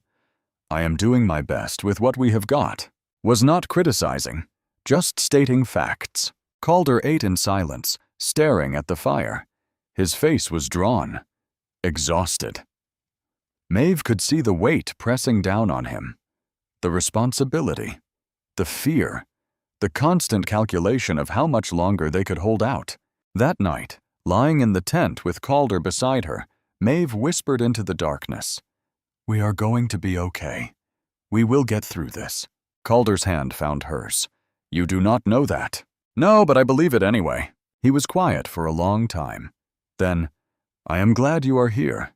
Even with all this, I am glad you stayed." Maeve squeezed his hand. Outside, the cattle moved restlessly, and the wind picked up, carrying no promise of rain. The days blurred together after that. They took turns watching the herd, making sure none wandered off or got taken by predators. Mountain lions prowled at night, drawn by the smell of vulnerable animals. Twice, Calder had to fire warning shots to scare them off. The heat was relentless. Maeve had never experienced anything like it.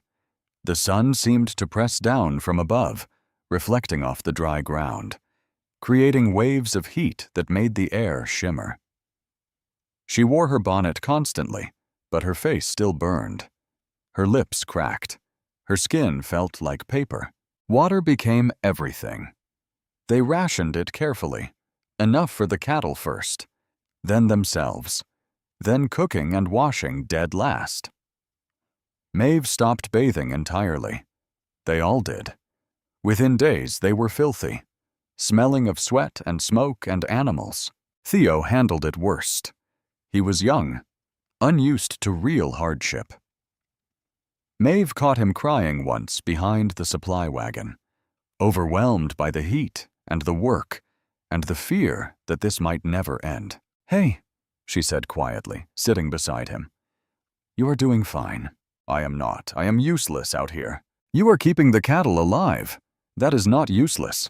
Theo wiped his face roughly. "What if the spring dries up? What if we came all this way for nothing? Then we will figure out the next step. That is all we can do." "How are you not scared?" Maeve laughed, surprising herself. "Who says I am not scared? I am terrified. But being scared does not change anything. The work still has to get done." Theo looked at her with something like admiration. "Calder is lucky he got you instead of your sister. She would not have lasted a day out here." "Probably not," Maeve agreed. "But that does not make me better than her. Just different." Sometime into their stay at the spring, a group of riders appeared on the horizon. Calder saw them first. His hand went to his rifle immediately. "Theo, get over here." Maeve counted several riders. They approached slowly, deliberately, in a way that made her nervous. The leader was a big man, late 40s, with a face weathered by sun and cruelty. He rode like he owned everything he looked at. "Calder Voss," the man said, stopping his horse some distance away. "Heard you were camped out here." "Harlan." Calder's voice was flat. "You are a long way from town." So this was Mr. Harlan, the husband of the woman who had insulted Maeve in Clearwater. "Looking at the situation," Harlan said, his eyes sweeping over their camp, the cattle, the spring. "Seems you are barely hanging on. That is a shame. We are managing fine. Are you? Because from where I am sitting, you have got cattle fighting over one water source. You are living in a tent. And every day, this drought continues costs you money you do not have." Harlan smiled. "It was not friendly. My offer still stands, for the whole property. That is more than generous considering you are about to lose everything anyway. I already told your wife I am not selling. That was before you lost a portion of your herd, before the drought hit. Times change, Voss. Smart men adapt. Calder's knuckles went white on the rifle. Get off my land. This is not your land. This is open range. The spring belongs to whoever gets here first. Harlan's eyes went to Maeve. Though I have to say I am impressed. Your wife is tougher than she looks. Most women would have run back to civilization by now. Leave her out of this. Just making an observation. You married yourself a survivor. Question is whether she can survive what is coming. Is that a threat? Harlan's smile widened. Just a warning. Friendly-like. Things happen out here. Accidents. Animals die. People get hurt.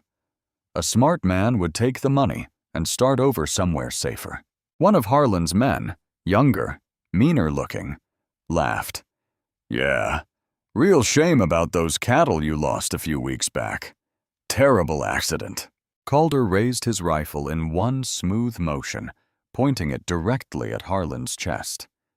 Say that again. The camp went dead silent. Harlan held up his hand, still smiling. Easy now.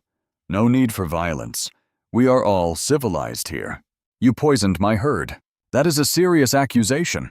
You got proof? I do not need proof. I know it was you. Knowing and proving are different things. And without proof, Harlan shrugged, you are just a failing rancher looking for someone to blame. Maeve stepped forward before she could think better of it. Why? Why are you doing this? You have already got land. Money. What do you need ours for? Harlan looked at her like she was a child asking why the sky was blue. Because it is there. Because I can. Because men like your husband are weak, and weakness deserves to be punished. He tipped his hat mockingly. Think about my offer, Voss, before something else unfortunate happens. They rode off, leaving dust and implied threats hanging in the air. Calder lowered the rifle slowly. His hands were shaking with rage. I should have shot him. And then what? Theo asked quietly. You would hang. He is too well connected. The law would take his side. I do not care. Yes, you do. Maeve touched Calder's arm. Because shooting him would mean leaving me alone. And you are not going to do that. Calder looked at her. Some of the rage bled out of his eyes, replaced by fear. He is not going to stop. You understand that. He will keep pushing until we break or he takes what he wants. Then we do not break, Maeve repeated firmly. We keep the cattle alive. We wait out the drought. We survive this. But surviving got harder. The spring's flow decreased daily. What had been a steady stream became a trickle. The cattle were losing weight, ribs showing through their hides. Maeve could count each bone. Theo got sick first. Fever, chills, vomiting. Probably from bad water or spoiled food. Maeve tried to care for him, but they had no medicine, no doctor. Nothing but cold compresses and hope. Calder worked double shifts to make up for Theo being down. Maeve watched him push himself past exhaustion, past sense, until he was barely standing. You need to rest, she told him one night. Cannot. Cattle need watching. The cattle need you alive more than they need you awake. I will rest when the drought breaks. Calder, I said I will rest when the drought breaks. He immediately looked sorry for snapping. I am sorry. I did not mean... I know. Maeve put her hand on his face, feeling the fever heat of sun-damaged skin. But you are no good to anyone if you collapse. He leaned into her touch. I am scared, Maeve. I am scared we are going to lose everything. The herd, the ranch, all of it. We might, she said honestly. But we will still have each other. That is not enough to live on. It is enough to start over with. Calder pulled her close, and they stood like that in the dark, holding on to each other while the world tried to tear them apart. Theo recovered after days of fever, weak and shaky, but alive. Maeve made him rest another couple of days before letting him help with the cattle again. And then, on a morning that started like all the others, everything changed. Maeve woke to the sound of Calder moving around outside the tent. Nothing unusual. But when she emerged, he was staring at the sky with an expression she could not read. "What is it?" He pointed west. Maeve looked and saw clouds, real clouds, dark ones, heavy with the promise of rain. "Do not get excited," Calder said. "Clouds do not always mean rain. I have seen them build up and blow away 100 times. But these clouds did not blow away. They built through the morning, piling higher, turning darker. The air changed, became thick, electric. The cattle smelled it and grew restless, moving in tight circles. Around midday, Maeve felt the first drop. She held out her hand, and another drop hit her palm. Then another. "Calder," she whispered. He was already there beside her. His face turned up to the sky. The rain started slowly. Individual drops. Tentative, like it was not sure it was allowed. Then faster. Harder. Within minutes it was pouring. A real rain. The kind that soaked through clothes in seconds. Theo came running out of the tent, whooping like a madman. He spun in circles, arms spread wide, laughing as water streamed down his face. Maeve started crying. She could not help it. Weeks of fear and heat and drought and now rain. Actual rain falling from the sky like a miracle she had stopped believing in. Calder grabbed her and kissed her hard. Rain running between their faces, turning the dust to mud under their feet. "We made it," he said against her mouth. "We actually made it." The rain lasted days. It filled the spring, revived the creek back at the ranch, soaked into the dry ground until it could not hold anymore. The cattle drank and ate fresh grass that sprang up almost overnight and slowly started putting weight back on. When the rain finally stopped, the world looked different. Green where it had been brown. Alive where it had been dying. They packed up camp and moved the herd back to the ranch. The journey took time, but this time the cattle were stronger. The air was cooler, and hope felt possible again. The ranch house looked the same, but different. Maeve cleaned it top to bottom, while Calder and Theo repaired damage from the storm. New shingles on the roof, fresh repairs to the barn, making everything solid again. That night, their first night back in their own bed, Maeve felt something strange, a flutter deep in her belly, so faint she almost missed it. She lay still, hand on her stomach, waiting to see if it happened again. It did. Maeve's breath caught. She had suspected for some time, but had not been sure, had been too scared to hope. Between the drought and the stress and everything else, she had convinced herself she was imagining things. But she was not imagining this. "Calder," she whispered. He was almost asleep. "I need to tell you something." Something in her voice made him wake up fully. He turned to face her in the dark. "What is wrong?" "Nothing is wrong. At least I do not think anything is wrong. But I am—" She took a breath. "I think I am pregnant." Silence. Complete. Total silence. Then Calder sat up so fast he nearly fell out of bed. "You are what? Pregnant? Maybe. Probably. I am not completely sure, but all the signs are there, and just now I felt—" He kissed her. Cut her off mid-sentence with a kiss that said everything words could not. When he pulled back, his eyes were wet. "You are sure?" "As sure as I can be without a doctor. I would need to go into town to confirm. But—" She put his hand on her stomach. "I felt movement just now. Barely anything. But it was there." Calder's hand stayed where she had placed it, trembling slightly. "We are having a baby." "We are having a baby." He laughed. Actually laughed. A sound of pure joy that Maeve had never heard from him before. "We survived the drought and we are having a baby. Apparently I am terrible at timing. Best timing in the world." He pulled her close. Careful now, like she might break. "Best thing that has ever happened to me." Maeve felt tears on her face, happy tears this time. "We are going to be okay, are we not? Despite Harlan and the drought and everything else, we are going to make it. We already made it. Calder said. Everything else is just details. The next morning, Maeve woke to find Calder in the kitchen making breakfast. Badly. Burning eggs and creating more smoke than heat. "What are you doing?" she asked, stifling a laugh.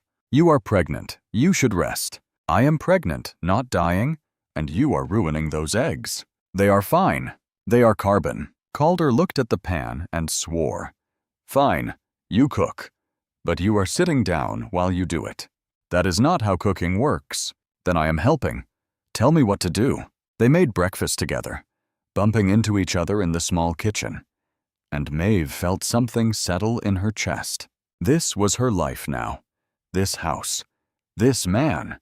This impossible place that had tried to kill them multiple times.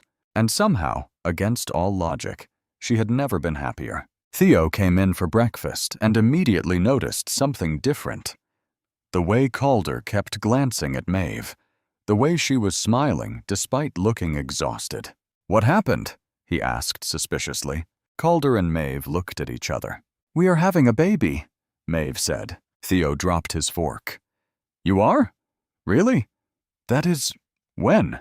"Probably winter sometime, if I am calculating right." Theo's face split into a huge grin. "That is amazing. That is... we need to celebrate. I will ride into town. Get supplies for a proper dinner." "We do not have money for that," Calder said. But he was smiling too. "I have money saved up. This is worth it." Theo was already heading for the door. "I will be back by afternoon. Do not do anything dangerous while I am gone." He left at a run. Maeve and Calder sat across from each other at the table. The morning sun streaming through the clean windows, and everything felt right in a way it never had before. "I love you," Maeve said. Simple. True. Calder's hand found hers across the table. "I love you too, even if you cannot cook eggs properly. You are the one who burned them." Details. That afternoon, while Theo was still in town and Calder was working on the fence line, Maeve walked down to the creek. The same spot where she had stood months ago, wondering if she had made the right choice coming west. The water was running strong again, clear and cold, full of life. She thought about the journey that had brought her here, the stagecoach, stepping off in Cheyenne with no idea what would happen, meeting Calder, who had looked at her like she was a problem he did not know how to solve. She thought about the time she had spent proving herself, the cattle she had helped save, the drought they had survived, the enemies they had made, the love she had found in the most unexpected place. Her hand went to her stomach where a new life was growing. A child who would be born into this hard, beautiful place, who would learn to ride and shoot and survive, who would carry on after they were gone. Maeve had come west expecting rejection, had been prepared for failure. Instead, she had found exactly where she belonged. The sound of hoofbeats made her turn. Calder was riding toward her, silhouetted against the mountains. And even after everything, her heart still jumped at the sight of him. He dismounted and walked to where she stood by the creek. "You okay?" he asked. "Better than okay." She leaned into him. "I was just thinking about how different things could have been if Lila had come like she was supposed to. If you had sent me away that first day." "Do not think about that. That is not what happened." "I know, but sometimes I cannot help wondering." Calder turned her to face him. "You want to know what I think? I think things worked out exactly how they were supposed to. I think you coming here instead of her was the best thing that ever happened to both of us. And I think our kid is going to grow up knowing their mother is the strongest person in Wyoming." Maeve kissed him, long and slow. With the creek running beside them and the mountains standing guard and the future stretching out ahead full of possibility. Whatever came next, whatever hardships, whatever enemies, whatever storms, they would face it together, and that was enough. Theo came back from town that afternoon with more than supplies. He came back with news that made Calder's face go dark. "Harlan has been talking," Theo said, unloading flour and coffee from the wagon. telling everyone in Clearwater that you are finished, that it is only a matter of time before you lose the ranch and he buys it for pennies. Let him talk, Calder said, but his jaw was tight. There is more. He has been buying up water rights, every creek and spring within miles. Says when the next drought hits, you will have nowhere to go. Maeve felt cold despite the warm afternoon. Can he do that legally? Yeah. Calder leaned against the wagon, looking tired. Water rights are complicated out here. First person to claim and register them usually wins. I never bothered because the creek has been reliable for years. Until it was not, Maeve said quietly. Until it was not. They stood in silence for a moment. Then Theo said, There is one more thing. Someone has been asking questions about you, Maeve. About where you came from. About your sister. Maeve's stomach dropped. Who? Did not get a name.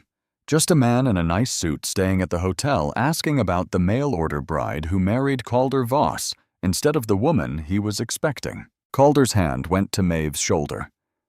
Could be Nathan again. Or it could be Harlan looking for ammunition. Either way, it is not good. That night, Maeve could not sleep. She lay beside Calder, listening to him breathe, her hand on her still flat stomach. The baby was real now, growing, and she was bringing it into a world where men like Harlan could destroy everything they had built out of pure greed. You awake? Calder whispered. Yeah?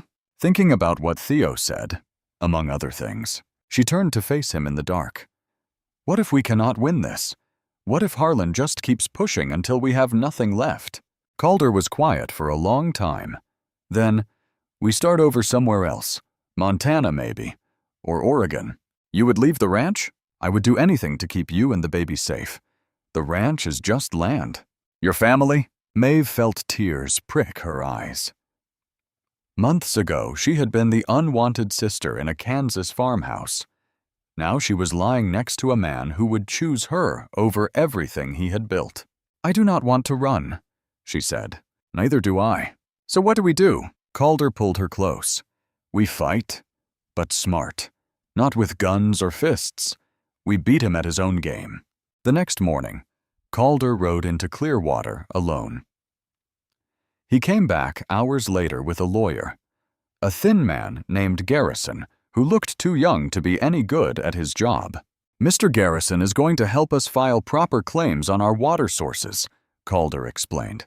Make sure everything is legal and registered before Harlan can challenge it. Garrison nodded, setting up papers on the kitchen table. I have reviewed the territory records. Your creek originates on your property, which means you have primary rights.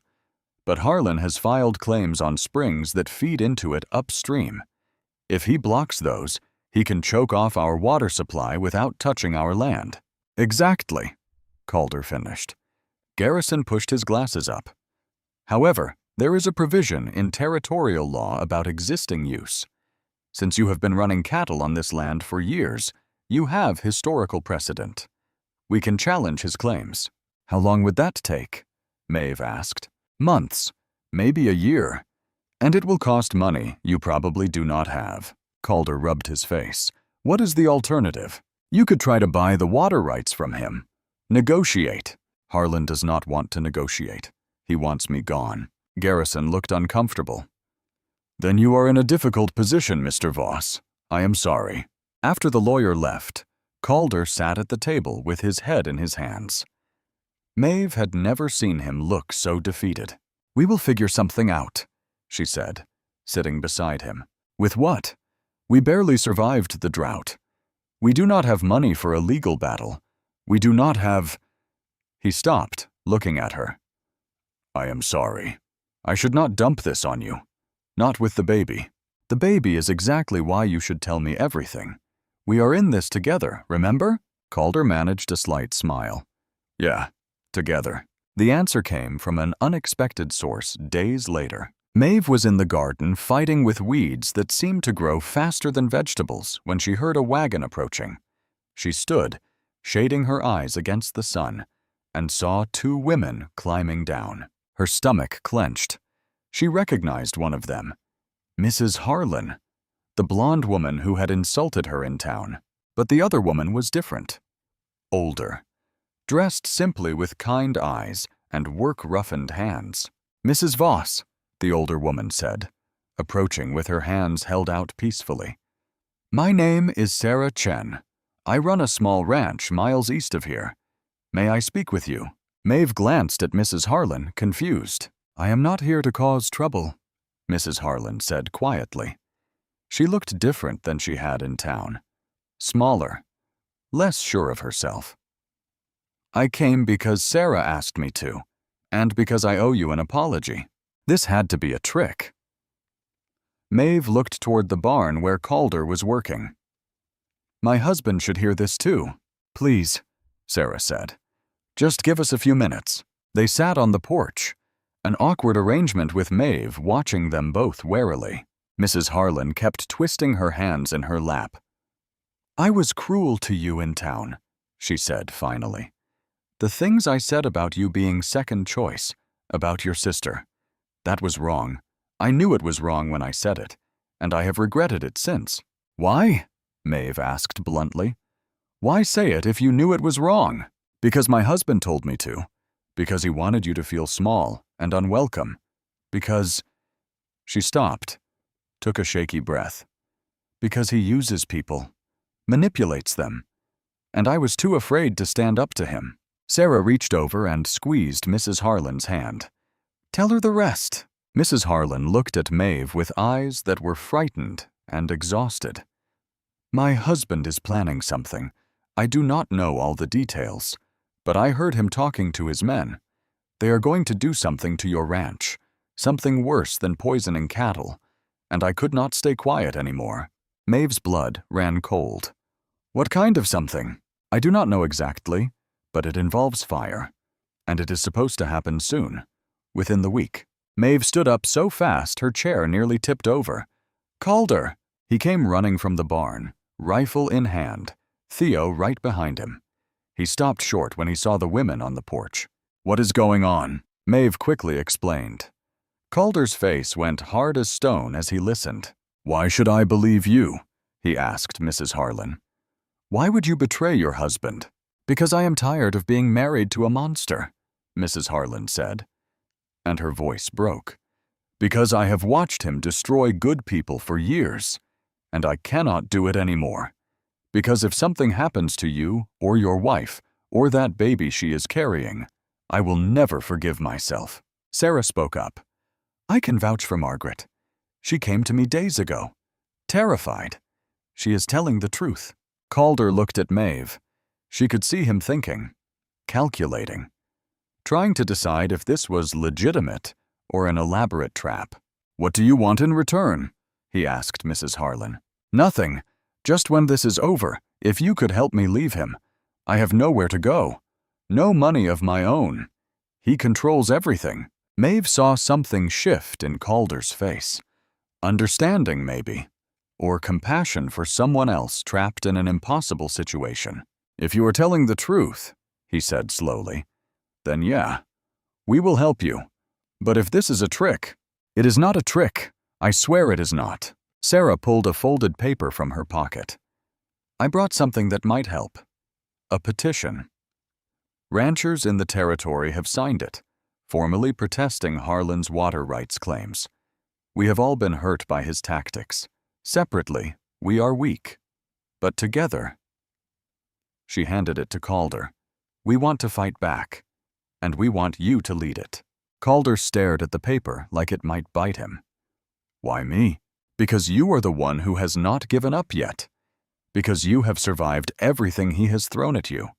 Because people respect someone who fights even when they are losing."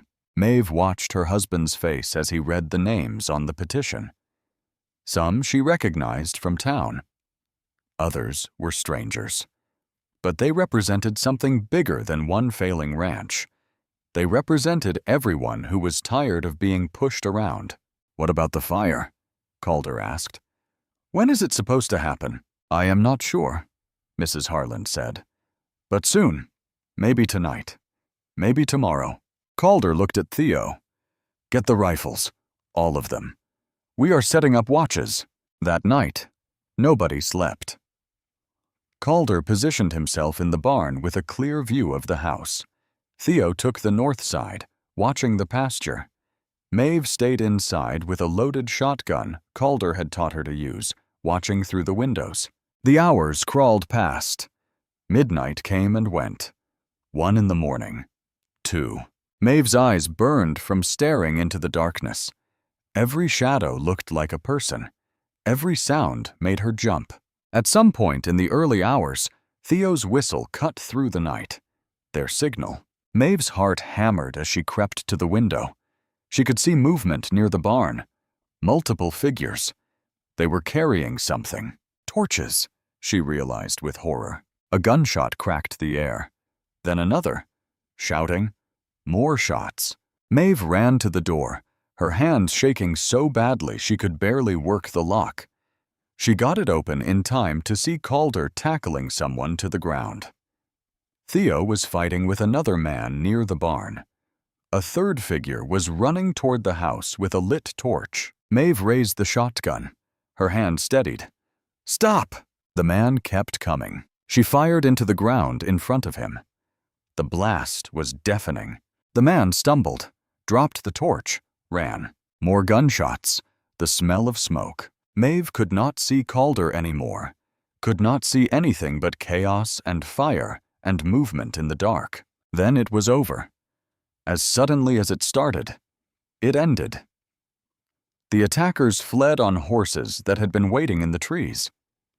Theo stomped out the dropped torch before it could catch.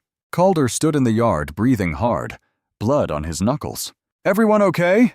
he called. "I am fine," Theo said. "Maeve, I am here. I am okay." They stood in the yard as dawn started breaking, looking at the damage. Not much, thankfully. A scorch mark where the torch had fallen.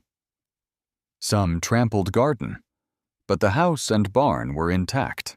"We got lucky," Theo said. "Luck had nothing to do with it," Calder said. "We were warned. We were ready." He walked to where one of the attackers had dropped something. A piece of cloth with Harlan's ranch brand on it. Evidence. Actual proof of what they tried to do. "This ends now," Calder said quietly. "I am done playing defense." The next morning, Calder rode into Clearwater with the evidence, the petition, and Garrison, the lawyer. He took Theo with him, but made Maeve stay home. "You are pregnant," he said when she protested. "And after last night, I am not taking chances.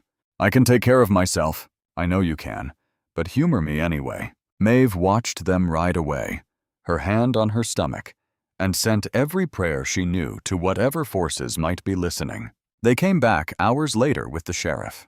"Harlan has been arrested," Calder said, dismounting. He looked exhausted but triumphant.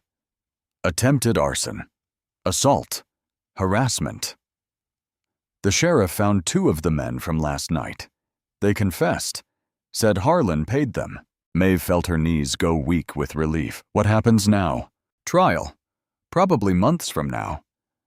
But in the meantime, he is sitting in jail, and his water rights claims have been suspended pending investigation. Calder pulled her close. "It is not over yet, but we won." That night, they had an actual celebration. Theo made a feast from their limited supplies. Fried chicken that was only slightly burned. Biscuits Maeve had taught him to make. Even a pie from canned peaches. Sarah Chen came by with Margaret Harlan, who looked lighter somehow, like a weight had been lifted. "I am staying with Sarah for now," Margaret said quietly to Maeve. "Just until the trial. After that," she shrugged, "I will figure it out." "You are stronger than you think," Maeve said. "So are you. I misjudged you terribly. I am sorry for that. We all do things we regret. The important part is changing." They ate and talked and laughed. And for the first time since arriving in Wyoming, Maeve felt like she had friends. Real friends. People who understood the life she had chosen. The months that followed were not easy.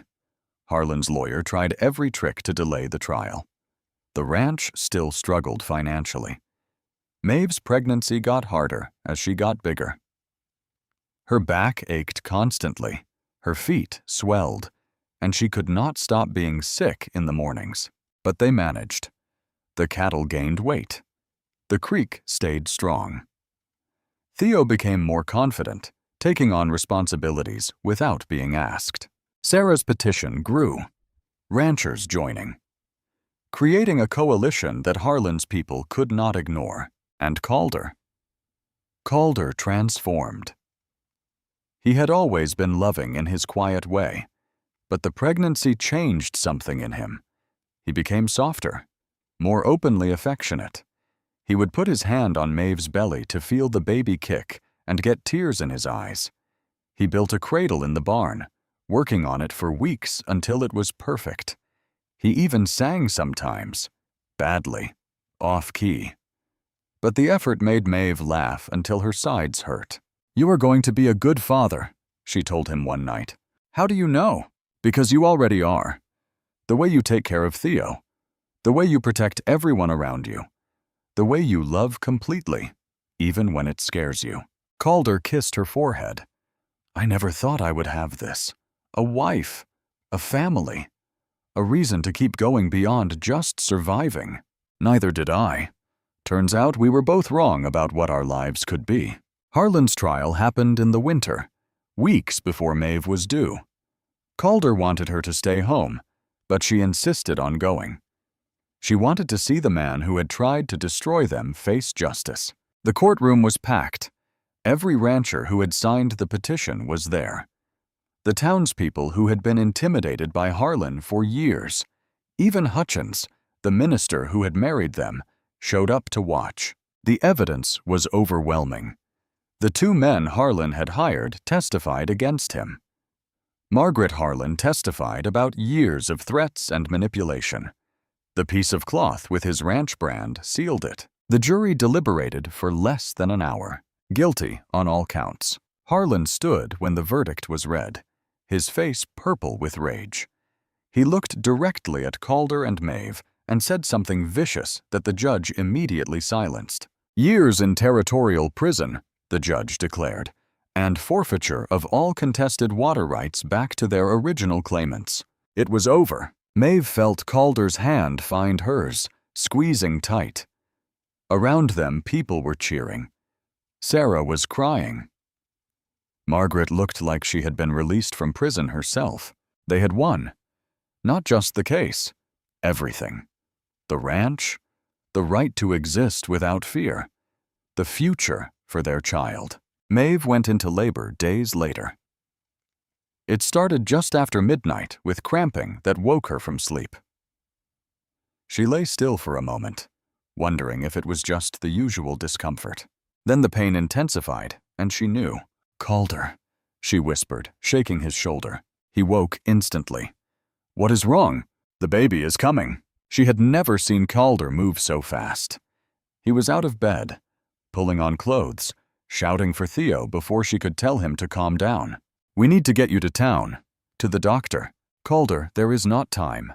The contractions are close already." "How close?" "Close enough that we are having this baby at home." The next hours were the hardest of Maeve's life. Labor was not like she had imagined. It was messier, more painful, more terrifying. She had read books about childbirth, listened to women talk about it, thought she was prepared. She was not. But Calder was there the whole time, holding her hand, wiping her face, telling her she was strong even when she screamed that she could not do it anymore. Theo rode to get Sarah, who had birthed children of her own and knew what to do. Between her calm instructions and Calder's steady presence, Maeve made it through. The baby came just after dawn. A girl, small but healthy, with a loud cry that filled the house. Maeve held her daughter for the first time and understood something she had never quite grasped before. This was what she had been fighting for. Not just the ranch or her marriage or proving herself. This, the future, the continuation of something good in a hard world. "She is perfect," Calder whispered, touching the baby's tiny hand. His eyes were wet. "You are perfect." "What should we name her?" Maeve asked. Calder looked at Sarah, who had saved them both with her experience and calm. "Sarah, if that is okay with you." Sarah Chen wiped her eyes. "That would be an honor." Little Sarah Mercer entered the world screaming and did not stop for days. She was colicky, demanding, and slept only in short increments. Maeve walked the floors until her feet gave out. Calder took shifts when he could, but he had cattle to manage.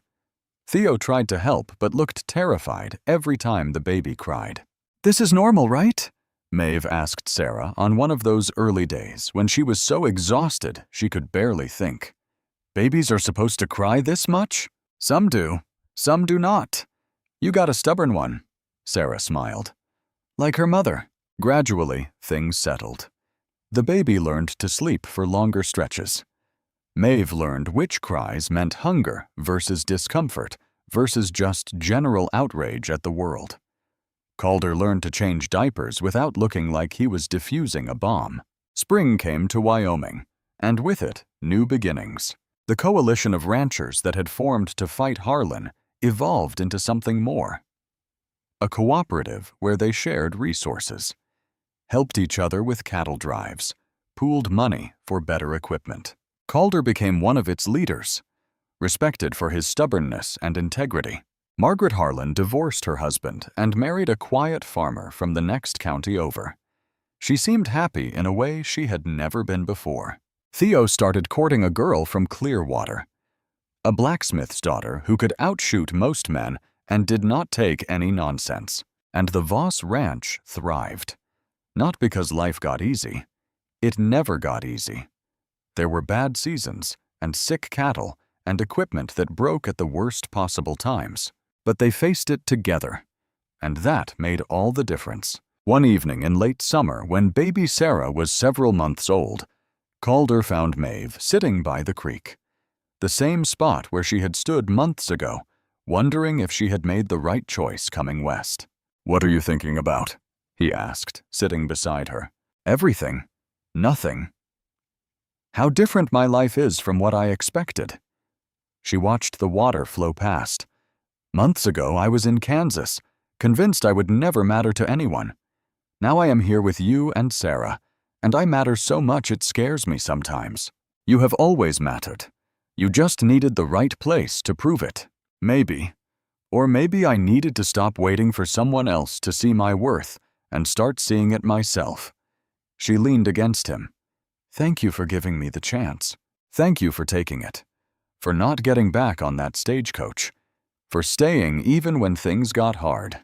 They sat in comfortable silence, watching the sun sink toward the mountains. Baby Sarah slept in Maeve's arms. Peaceful, for once. "I have something for you," Calder said. He pulled out a small box from his pocket. Inside was a ring. Simple gold. Delicate. Beautiful. "I know we are already married," Calder said, suddenly awkward. "But when we got married the first time, I did not have anything to give you. And I wanted you to have something that shows you are not second choice. You are the only choice, the best choice, the one I would make again, every single day." Maeve slipped the ring on her finger. It fit perfectly. "I love you," she said. "Not because you are perfect, not because life with you is easy, but because you see me, really see me, and you choose me anyway." "That is exactly why I love you," Calder said. They walked back to the house together as twilight settled over the ranch. Inside, Theo was attempting to cook dinner and making a spectacular mess of it. The house smelled like burnt meat and smoke and home. Maeve looked around at the life she had built. The clean kitchen where she had scrubbed away years of neglect. The cradle Calder had made with his scarred hands. The rifle by the door she had learned to shoot. The land outside that had tested every ounce of her strength. None of it was easy. None of it was perfect, but it was hers. She had come west expecting nothing and found everything. Found strength she did not know she had. Found love she did not know existed. Found a place where being second choice had turned into being exactly right. Years later, When baby Sarah was old enough to ask questions, Maeve would tell her the story about how she had traveled across the country to marry a stranger, about how she had buried cattle and survived drought and fought off men who wanted to destroy them, about how her father had chosen Maeve over the woman he thought he wanted, and it had been the best decision either of them ever made. And Sarah would ask, "Were you scared?" And Maeve would answer honestly, "Every single day. But I did it anyway." That is what courage is, not the absence of fear, but the choice to keep going despite it, because that was the truth of their lives, the truth of the frontier, the truth of love itself. It was not the grand gestures or the perfect moments. It was the daily choice to stay, to fight, to build something worth keeping, even when the world tried to tear it down. The ranch Maeve and Calder built together lasted for generations. The cooperative they had helped create changed how ranchers in the territory operated. Their daughter Sarah grew up strong and capable, married a good man, raised her own children on the land her parents had fought to keep. And sometimes on quiet evenings, those children would find their grandmother Maeve sitting by the creek, watching the water flow past, and she would be smiling like she knew a secret. The secret was simple. She had bet on herself when no one else would. She had chosen the hard path over the safe one. She had become the woman she was always capable of being, and she had never once regretted it. The Wyoming wind blew through the valley, carrying the scent of pine and water and possibility. The mountains stood eternal watch. The house stood strong against the elements.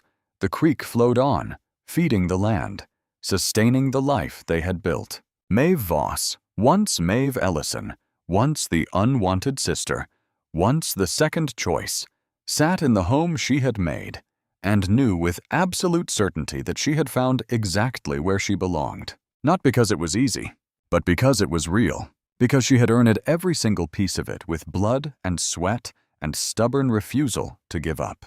And in the end, that was enough. It was more than enough. It was everything.